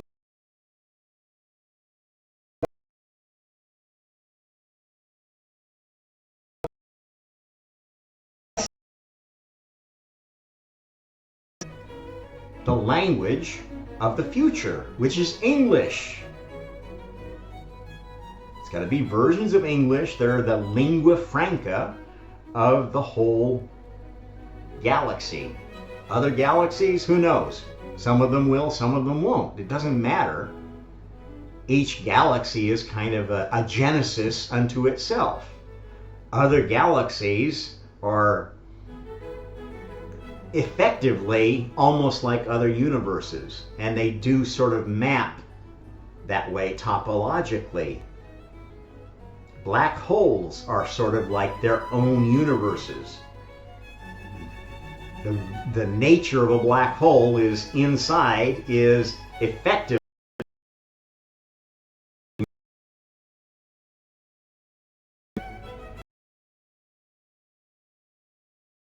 Black holes represent different souls who basically became entrapped, or the embodiment of that black hole. As black holes form, they form basically when new gods emerge from this system. And once a black hole emerges, as we can observe, it will continue to operate independently until it gets assimilated with a bigger black hole, effectively. Some of them form symbiotic systems and they rotate around each other, and that's a very stable form of a black hole pair.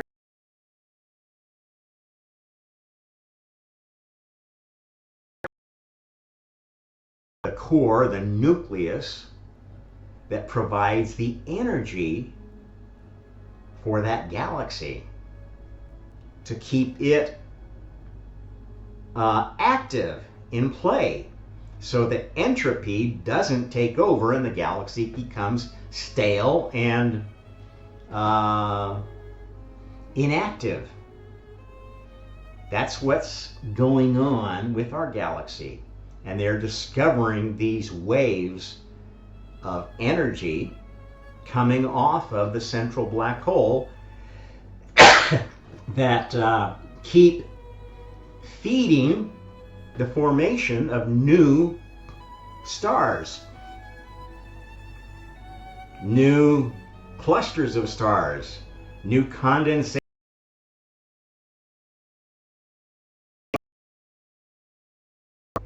They're going to discover that this galaxy, far from what they think is going to just be going dead through entropy, is going to be constantly fed by new energy from this central black hole. This central black hole is effectively the adversary of this galaxy. All of the bad shit, all of the evil, all of that dark spiritual energy gets converted into energy that powers the rest of this galaxy. That's why you need adversaries. That's why you need bad guys in creation. The ones who won't play the game well with others end up being the power source for those who know how to use it. Build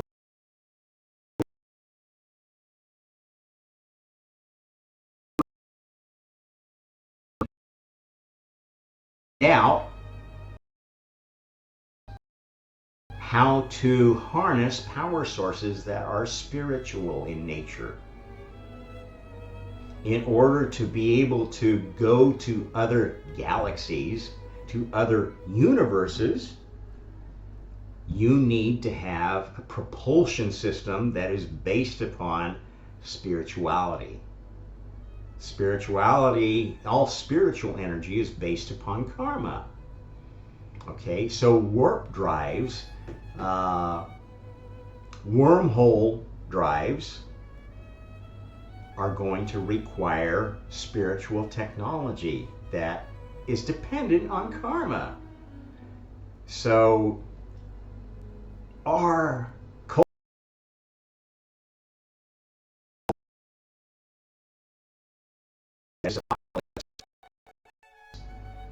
is going to have a distinct advantage in that our side, the God side, will be able to get to galaxies that are not accessible to the adversary and build them into part of our team, our energetic team that will eventually defeat the adversary, drive them out of this galaxy, and find other galaxies that are being dominated by hive minds and drive them out too, bringing freedom to souls and better government based upon the best government that has ever been arrived at, which is basically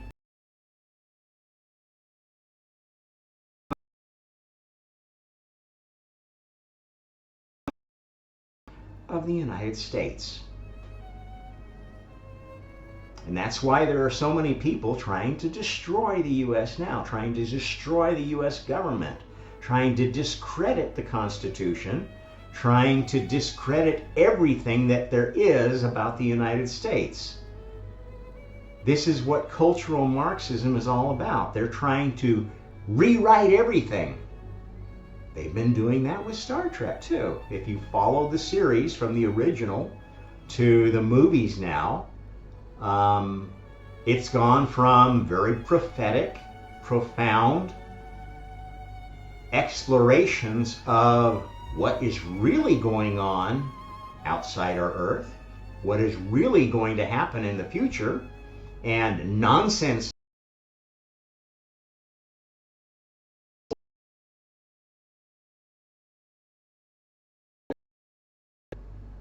and is taking over the world. Wants to, thinks it will. It's not going to be allowed to. Okay? So some of the other James characters, James T Kirk, so I think represents the James, one of the Jameses that was closest to and a most formative influence on my life. There have been several other Jameses that sort of intersected with my life in very strange ways that I'm sure will net them. We'll find out after we all cash in our chips and go to heaven. We're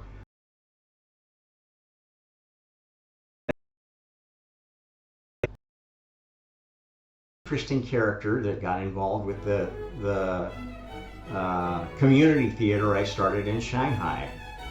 Another James Angrave, a British guy that I ran into, who was key to me developing my improv skills as part of a little murder mystery dinner theater that he ran called Death by Murder in Idaho Falls.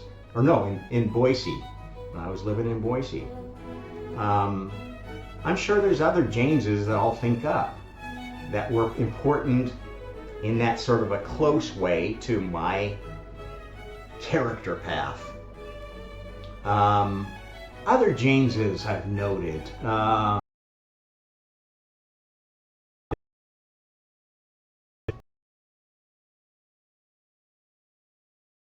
Who was another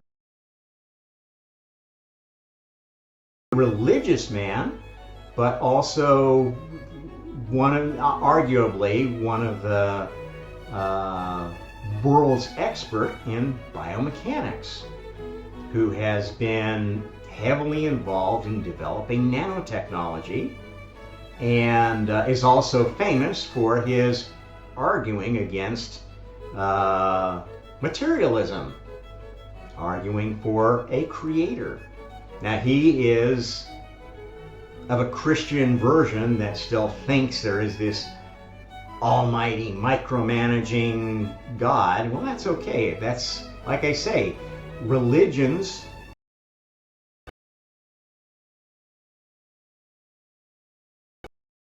people who have a different focus of their life find different religions satisfactory. Interestingly enough, this James Tour started out as a Jew, a not very serious practicing Jew, I think, but later became Christian as the result of influences in his life. And if he looks at all of the influences that led him to his path, he will see the Messiah pattern of his life. How he turned out to be one of these special characters at this special time, who is very important to the development of human thought. There are other characters like that. Jordan Peterson. Where does his name come from? Well, Jordan comes from the River Jordan. It is a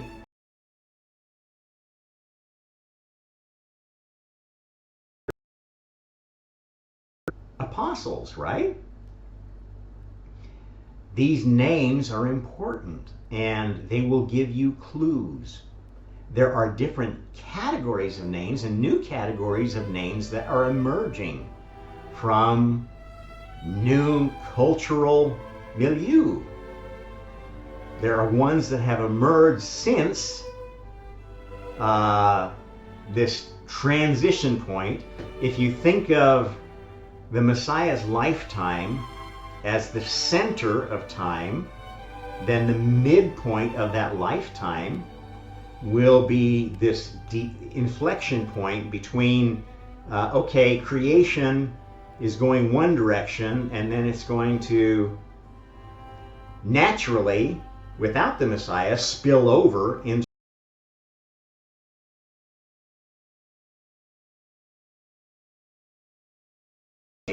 pretty much for the last 150, 200 years, since this postmodernist age of let's kill God because we don't need God, right? Most people who look at this period of history will say, well, this was destructive. Out of that grew communism. Out of that grew capitalism as a religion. Globalism as a religion. Humanism as a religion. These are dark cults, really, because humanity is not perfect. The idea that we are all equal and we all deserve something is a dark notion that feeds narcissism.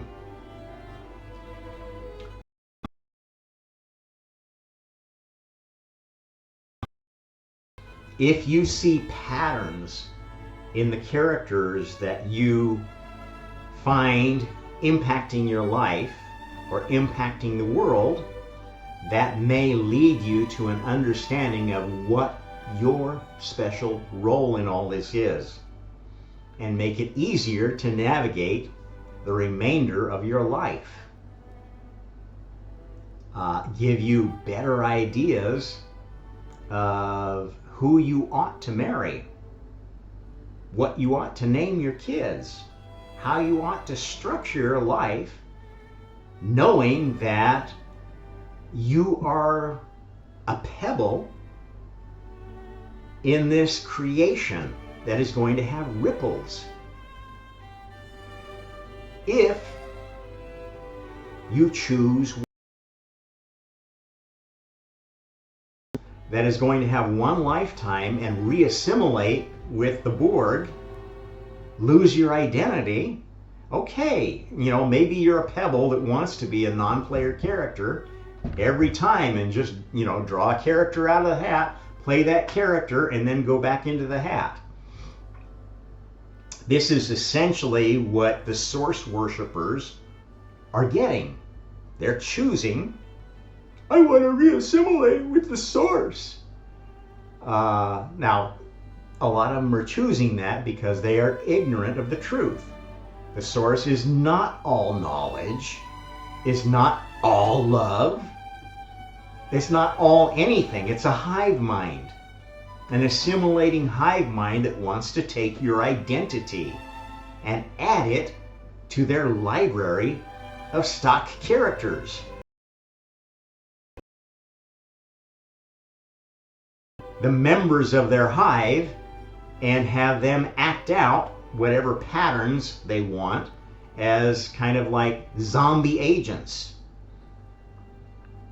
And the zombie agents of the hive mind tend to act female roles. This is where the whole idea in our culture of the fembot comes from. In spy movies, the James Bond movies, in Like Flint, there's been this idea of, geez, it's almost as if groups of females act as a hive. That is basically the feminist movement, which is very much a core key piece of this woke cult attitude.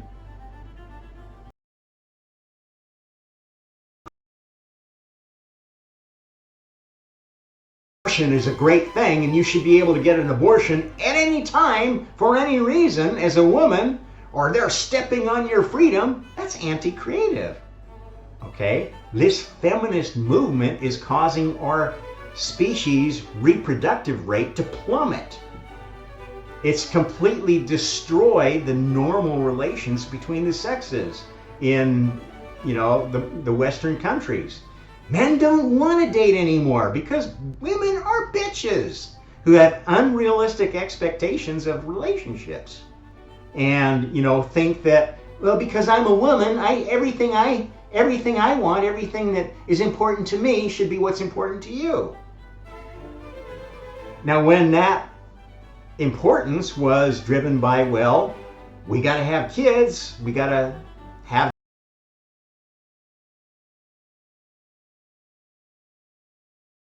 and it was okay to have bossing women in that generation. And, there were Trump women. My family have always been very, very strong-willed women. I think probably the least so that I know of within our family is my daughter, Talia, who is a very mild-mannered, easygoing woman. And a treasure for her husband to have, I'm sure. Most of the Trump women have not been that way. And so I know that there is a way to have strong women without feminism, without toxic strength. And that's what feminism is. And if you look at the most outspoken feminists in our culture,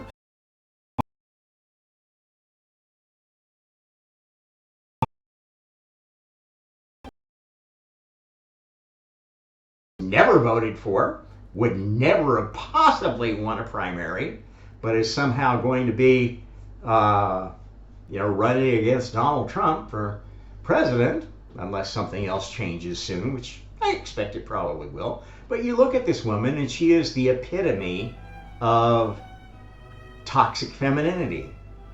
She is risen way beyond her capabilities, way beyond, and she has this deep-seated insecurity that she hides behind this strong woman cackle and attitude of superiority, which is so fake. Anybody with any perceptiveness at all looks at that woman and says, my God, that's the last person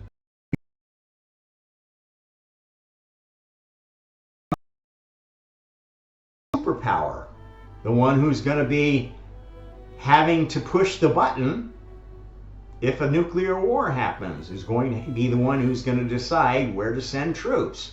This is insane. The woman is a horrible person. And I'm not a misogynist. I'm not a sexist. I'm not anything but telling you the truth. Anybody who looks at the woman says, my God, how could that get in the White House? But here we are. It's part of this phase of the game. It's challenging. It's supposed to be challenging. Every player is being stressed to their limit. Whatever role they're cast in, you're going to be stressed by what's going on. And the reason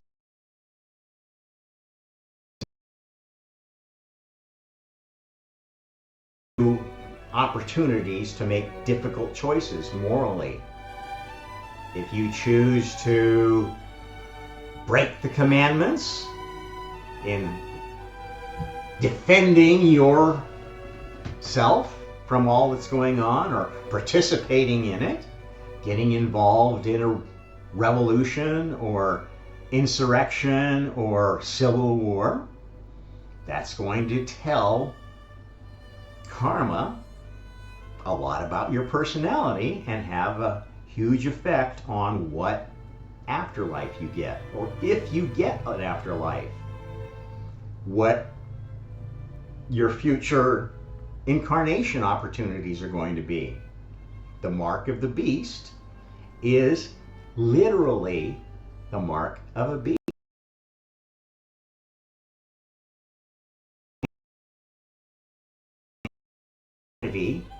In the future, going to have to work their way back to earning such a challenging soul vehicle. Okay? It's really important. That's why you need to study, try to have some understanding of the Bible, of other religious texts in contrast, because each one has pieces of the truth. Most Christian denominations and Jewish, most synagogues, don't believe in reincarnation. This is not true. They're teaching you a lie. The truth is, we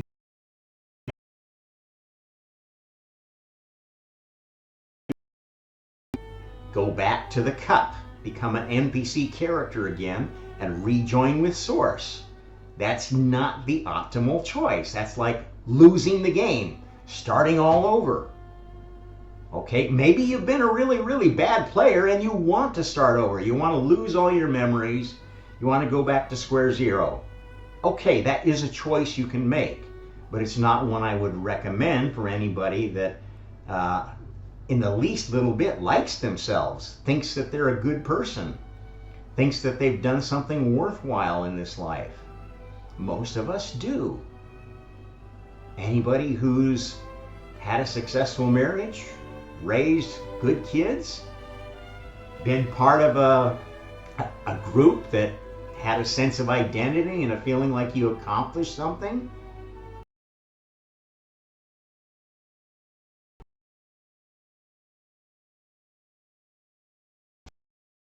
false religion.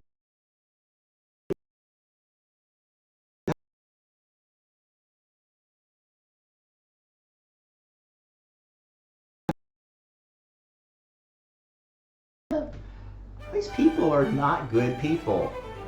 They're not telling you the truth. They're telling you harmful lies.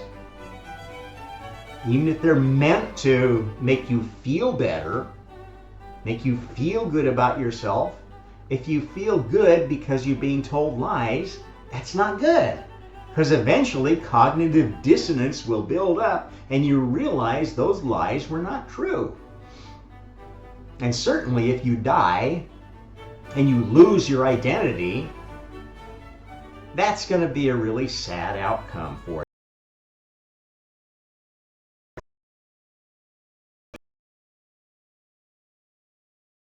you. Take over. They are the bad guys. They are the adversary. Just as bad as atheism.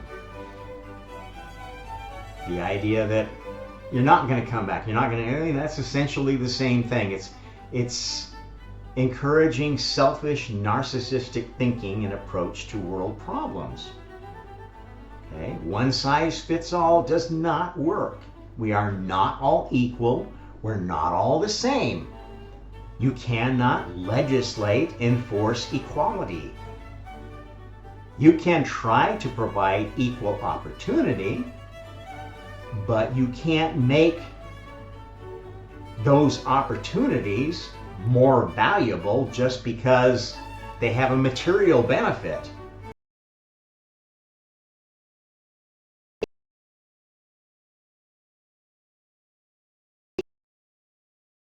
Way.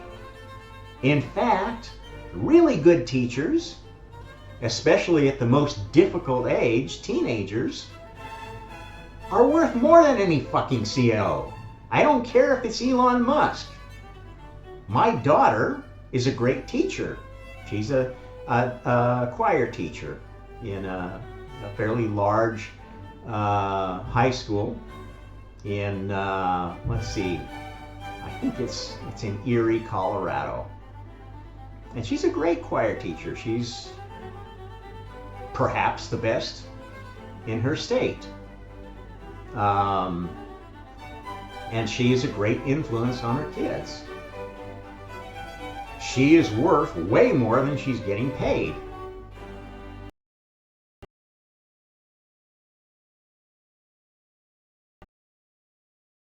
The most valuable people in our culture. We don't reward them properly. We don't incentivize them properly. And this whole diversity, equity, and inclusion nonsense that rewards people just for the color of their skin, just for what they got on their passport, just because they're one sex or another or have some phony gender identity that's now become the latest popular thing. This is insane. This is absolutely a satanic cult. No arguing about it.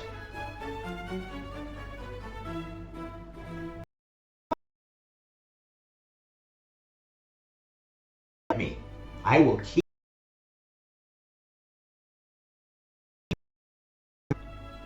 You've joined this woke hive mind that has a completely nonsense idea of what it means to be human, what it means to be part of a culture, what a culture is even. You're destroying every little bit of what was a healthy, well-tested culture. and substituting absolute nonsense in every way that you can possibly think to do it. And I understand you're doing that because you're getting a lot of propaganda from people who want to destroy the United States. You can't blame them for your stupidity. Continue in. You've got to break out of this cult, or you're not going to survive. You're going to be marked as a beast. Maybe even worse. Maybe you won't even get a chance to come back as an animal. You'll be a plant. You'll be a grain of sand. This is how stupid you are being playing this Me Too game. Thinking, oh, we're all one. We need to just make everybody equal. We need to make love the universal thing. This is nonsense. This is stupid, narcissistic nonsense. And you've got to stop eating it up. It's not true. It's not right. It is not good. It is evil incarnate. And it is destroying this species.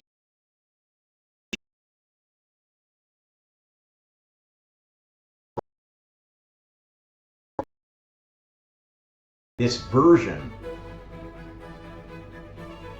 because I don't know what happened in the old version of space-time, but it could very well have ended up with the total destruction of this species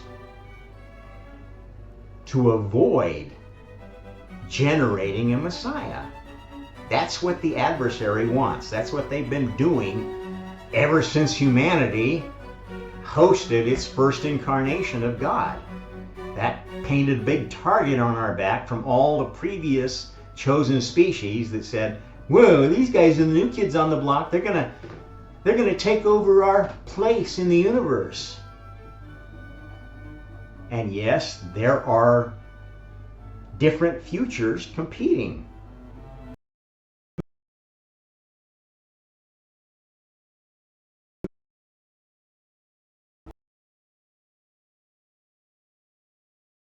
Developed it first, and they have been looking for this planet to try to whack messiahs for a long time. They're not that bright, and they have a big handicap in trying to get back here because they basically have been eradicated from this galaxy. The core, the hive mind, the Borg is not here anymore. Is not here. It's off on another remote place in one of the galaxies that was around in the Big Bang era.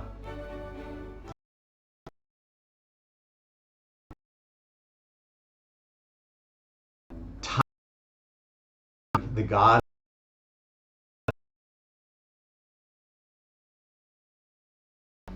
The Buddha Borg, the first Buddha, was not human. The human Buddha was a copy, a rehash, one of these future James T. Kirks. The original Buddha was incarnated on some planet that had purple skies. Really weird place of mostly darkness. And that Buddha was a cat creature, a sexless cat creature. The alpha of this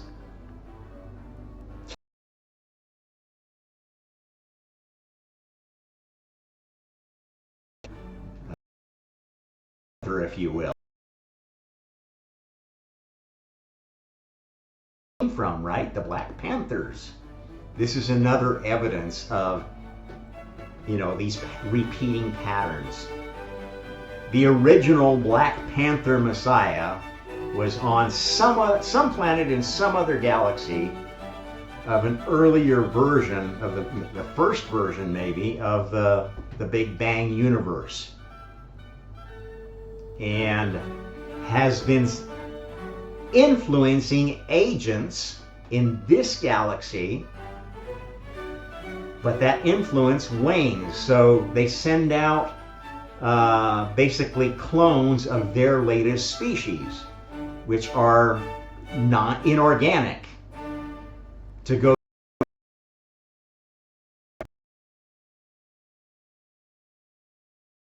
And as push them back, and there's still a battle going on over this home galaxy, the Milky Way. That's going to be the focus of the next day of creation, is driving them out, them and their agents, out of this galaxy, or freeing them from this hive mind influence, gradually letting them exercise free will and gain independence from the Borg or other hive minds that are operating in this galaxy. There is a bug species, a bug hive mind species, very much like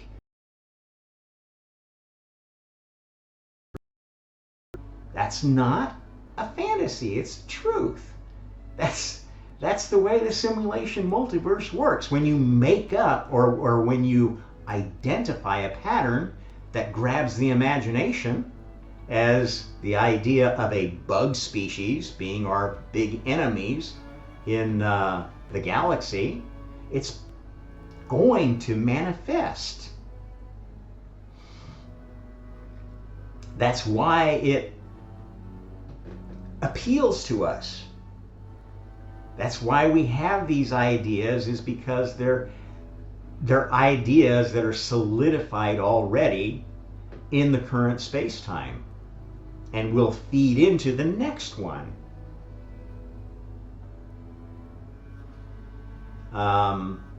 So, the other thing I would suggest is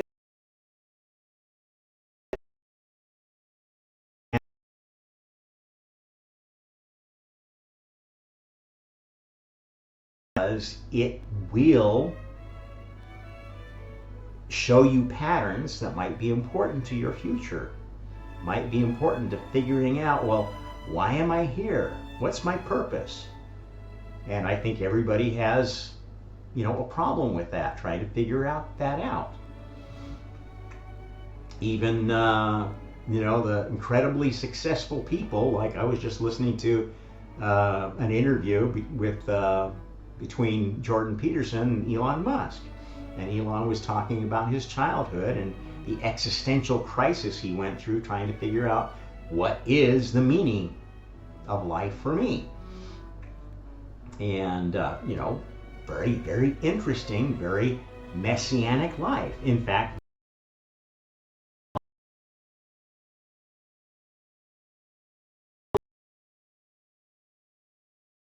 the Most High scenario.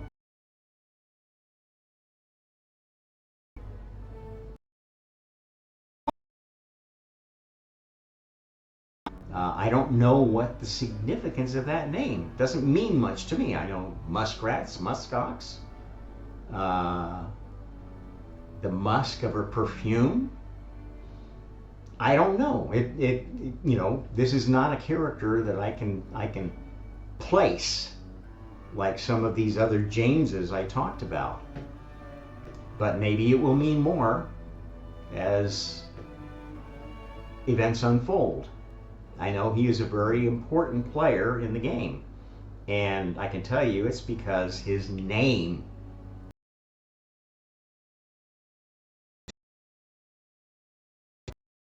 important name in the Bible, which most people aren't even aware of because they never looked at the original Hebrew Torah.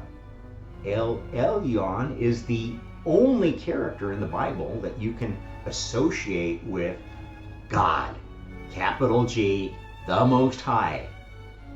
And by understanding that association, then you can reframe the rest of the Bible, understanding that God began incarnating in species that had reincarnation amnesia. We don't remember our past lives normally. Very occasionally, children will remember a very traumatic past life. That's how we know reincarnation.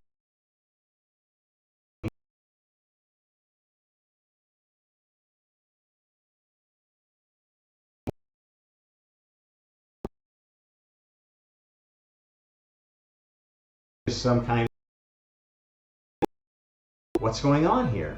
We found incredible proof that reincarnation is real. You can go study this, you can go read it, try to poke holes in it if you want, but it is a proven fact. It is a fact that you can recall past lives through other means. It can be part of near-death experiences, it can be part of psychedelic experiences, it can be done by means of hypnosis. I can verify that personally, because that's how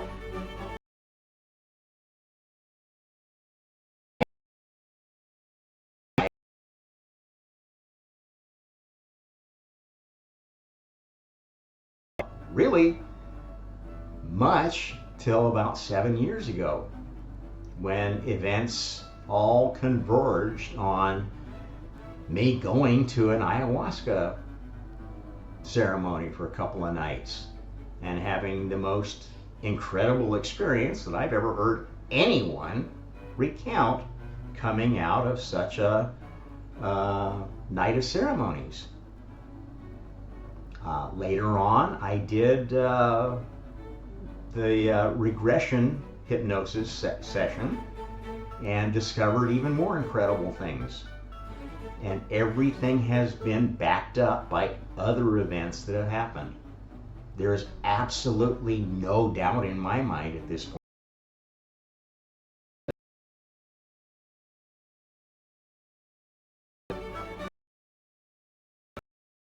Tell me I'm stupid.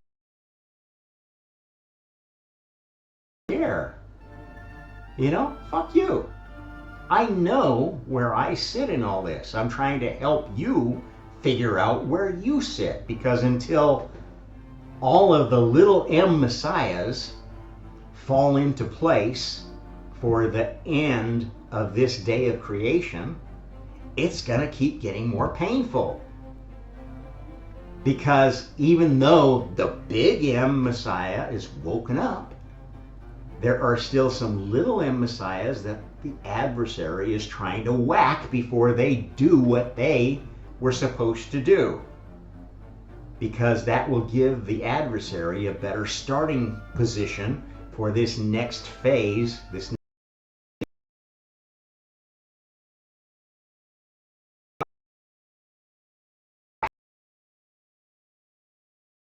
Star Trek future and Time Team Pass as being like the premier biblical scholar, the one you would most want to have on an expedition if you were going to go back in time and figure out what really happened. He's the choice. He's going to be on that team. May not be in this lifetime. He may die in the next year. I don't know. But if he survives and past the apocalypse, he's going to be on one of these first expeditions. Get to be sitting right at the right hand of God, one of his chosen experts.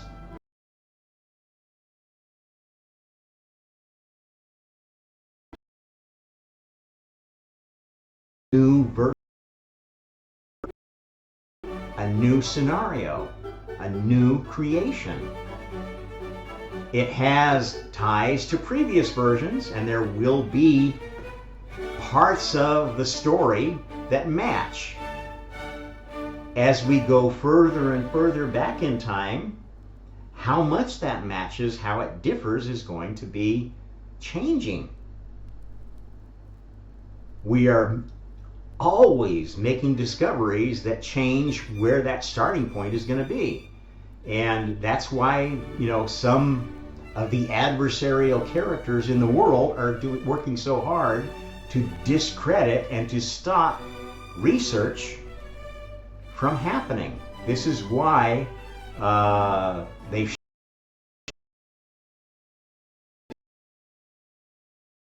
it's only about 100 kilometers from a Gunung Padang, which was initially explored by a local Indonesian archaeologist who found evidence with a very limited time to explore and a budget that this may have been the oldest temple complex that we found in the world yet, at least 25,000 years old, which would have put it, back in the era where we believe most people are now coming to believe was a previous civilization, the Atlantean civilization.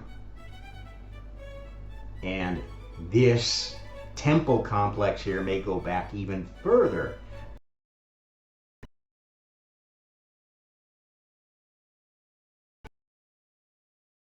Civilization called the Lemurian civilization that was centered around here, Indonesia, the Philippines, when it was all above sea level.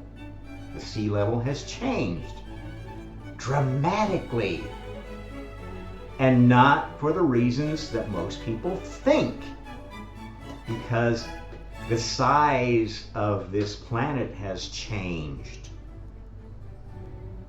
because the amount of negative matter in the center, the core of this planet, has changed. The amount of negative matter at the center of a mass is driven by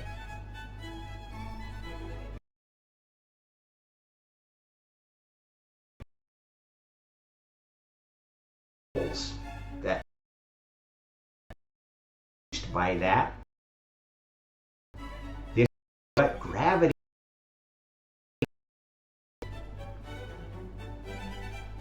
this is how black holes form, this is how galaxies form.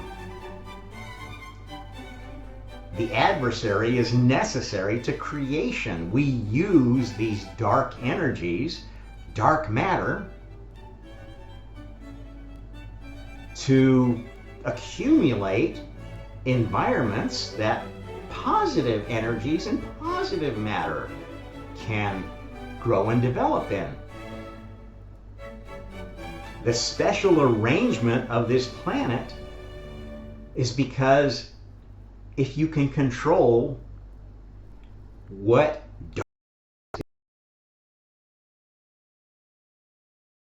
change gravity effectively.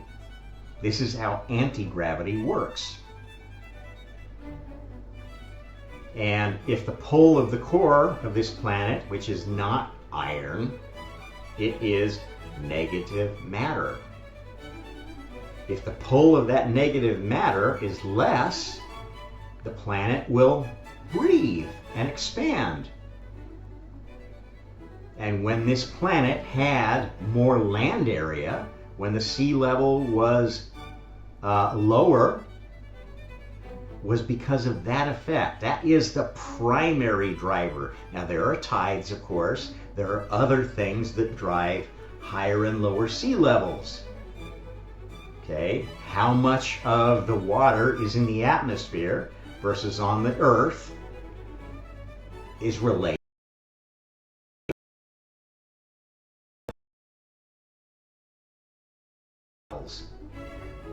Tectonics is an outgrowth of this. It is not the primary driver of sea levels, of rising and lowering land. It is a secondary effect to this effect of karma. And once you control gravity, you can pretty much control anything.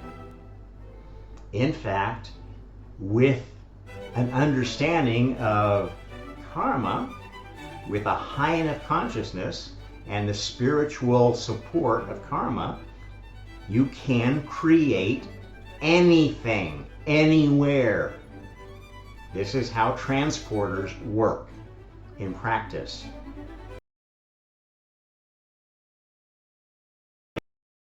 I want for lunch, whatever I need, whatever I desire, that's not the way it's going to work.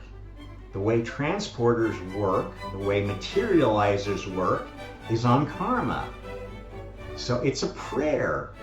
You go up and you pray, you say, I would really like this meal with this and this and this, and if you deserve it, if it's what you really need, that's what you'll get. That's how the spiritual economy has to work in the future. It can't just be this nonsense notion that everybody gets everything they want all the time. That's destructive. That destroys your individual creativity. That destroys any incentive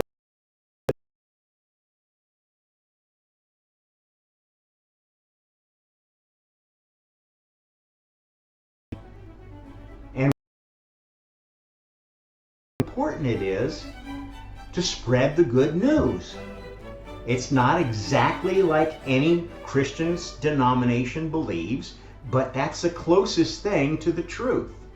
If you really dig back in the Torah and translate it properly, understand who El Elyon is and how reincarnation works, and if you look at the Bible, if you look at the Torah and you read it literally without translating every character that looks like it's got any power to be God, you'll see that it's a story about reincarnation. It's a story about an evolving creation, making a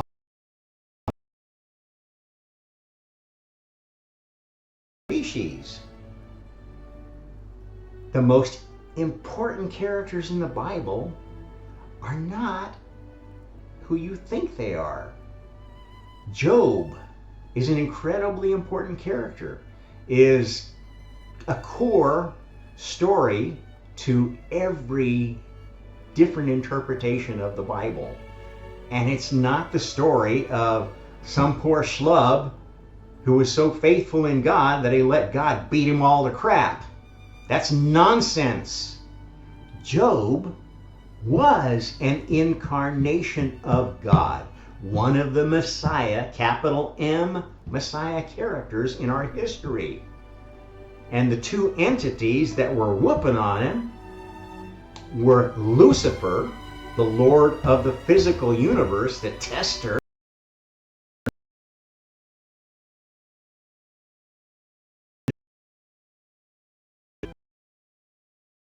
joy.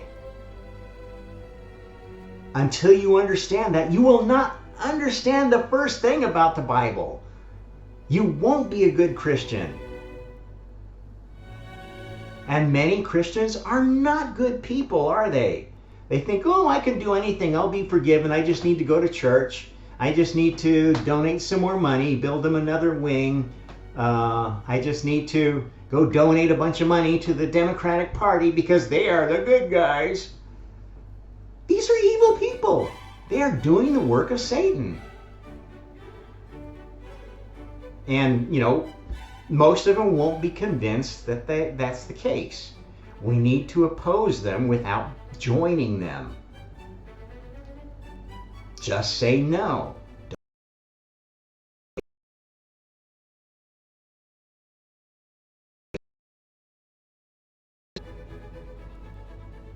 Jesus wasn't a real person. It's an idea. That's why there's so many different interpretations of what that story means. You got to figure it out. You got to study. You got to listen to different points of view and sort out, well, does that match the truth of human nature? The truth of my life? If you think the truth is you'll be forgiven for anything you do just by, well, I believe in Jesus, I'm a Christian, I'm forgiven. Nonsense. Absolute narcissistic nonsense. It's not that easy. If you think there's no afterlife and this life is all you get, and all I got to do is go to church every week and say I'm a Christian to be. If you think one chance is all you get, there's no such thing as reincarnation. Bullshit. The truth is out there, and it's mostly available in the Bible. Especially if you add in some of the books that were removed. The book of Enoch, the book of Jubilees. Why were those removed? Because they conflicted with the dogmatic view of Christianity that the Roman Catholic and the Orthodox churches wanted to force on everybody. Now, that doesn't say that those churches are evil. They realized that, if they knew more of the story, it was not a story that was going to be useful or helpful.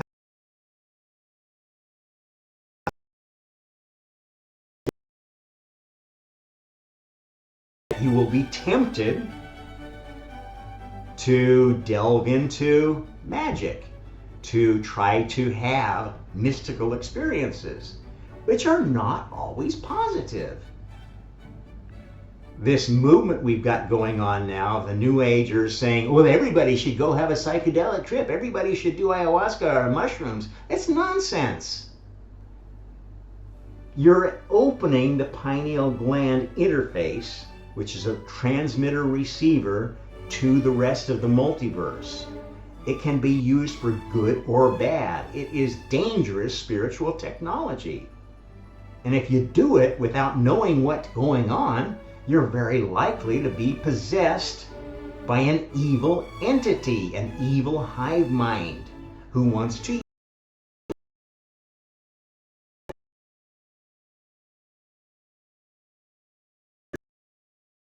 That's what's going on right now. That doesn't mean that you shouldn't explore these things. And personally, I can say that I would never have woken up to my spiritual mission without ayahuasca. I cannot condemn people doing that. I cannot condemn extreme baptism, which is basically holding a person down long enough so they have a near-death experience. That's what was really happening with John Baptist. That's the truth. And it's the truth today. Baptism can be an absolutely near-death experience and give you this incredible acceleration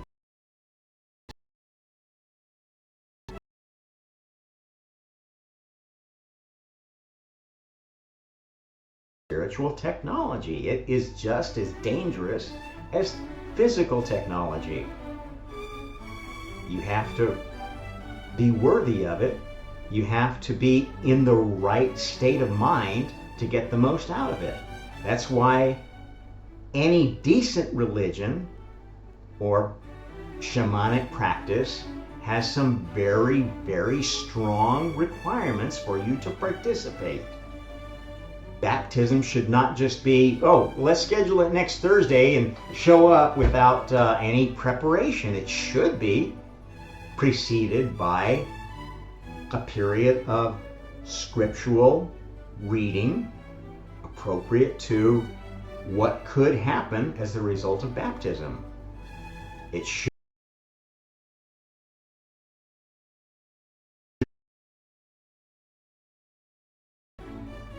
alcohol, drugs, and so forth that might affect that experience and attract a dark spirit to possess you when you have this,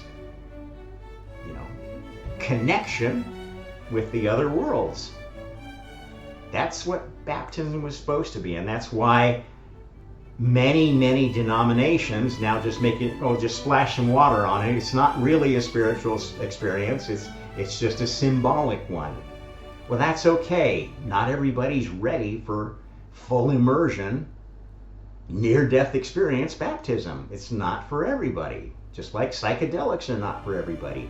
Anybody that tells you that's what you have to do is a moron, is by trying to force their on everybody else. That is evil. That is by definition playing for the adversary, trying to create a hive mind, one that does what you want that one to be. That's not how it works. That's why we live in a multiverse. There are many universes that suit different kinds of souls who have a different spiritual need. That's okay for them. If they play their game far from the way that God's highest universe works, God's highest heaven, and how the physical universe works, then they will be isolated eventually and not invited to come back and play the game anymore. They can go off in their little separate hell that may seem like heaven to them and do whatever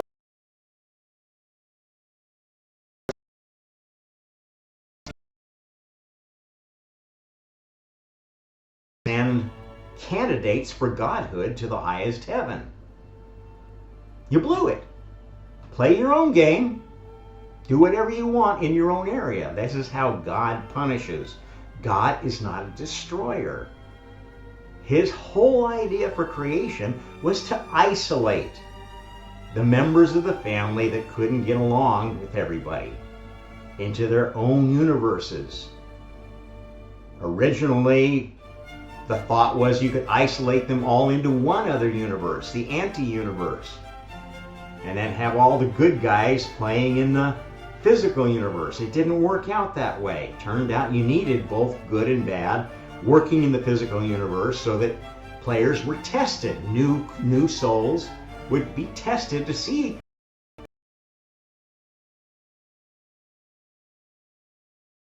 And that's how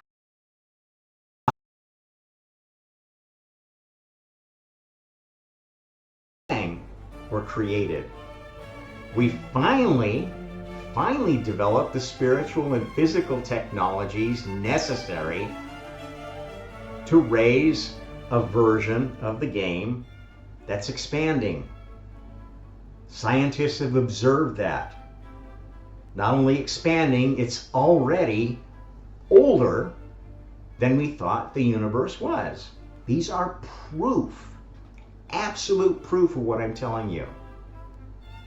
You're going to get more and more proof as you see these synchronicities, as you put the pieces together.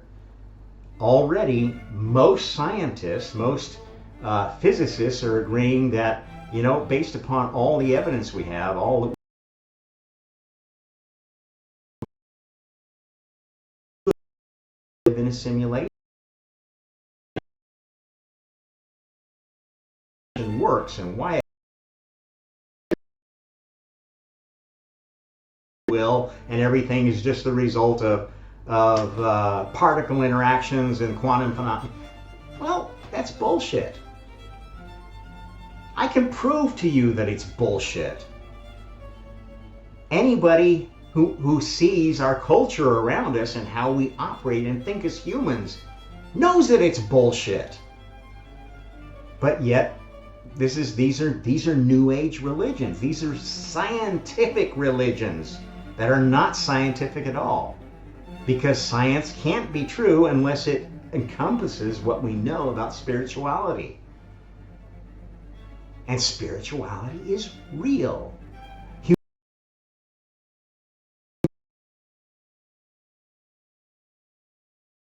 Be a god.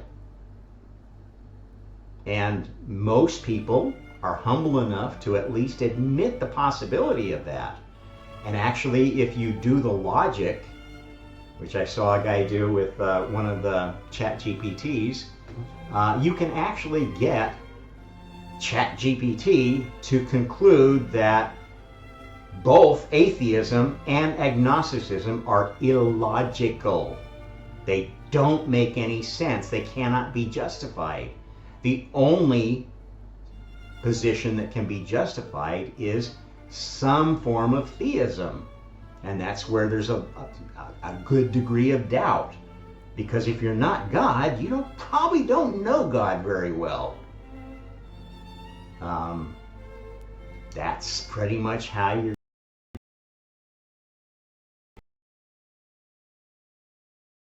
knows the system, knows how it all unfolds, remembers a lot of the lives that led up to it, can put together a sensible case and an defensible case for how all of creation happened. Only God can do that. And as predicted, nobody's going to believe it. Everybody's going to want to just immediately reject the whole thing. That's kind of the nature of the beast. Nobody wants to admit anybody else but themselves is God or knows God better than they do. This is the narcissism inherent in having a soul. Everybody wants to be God.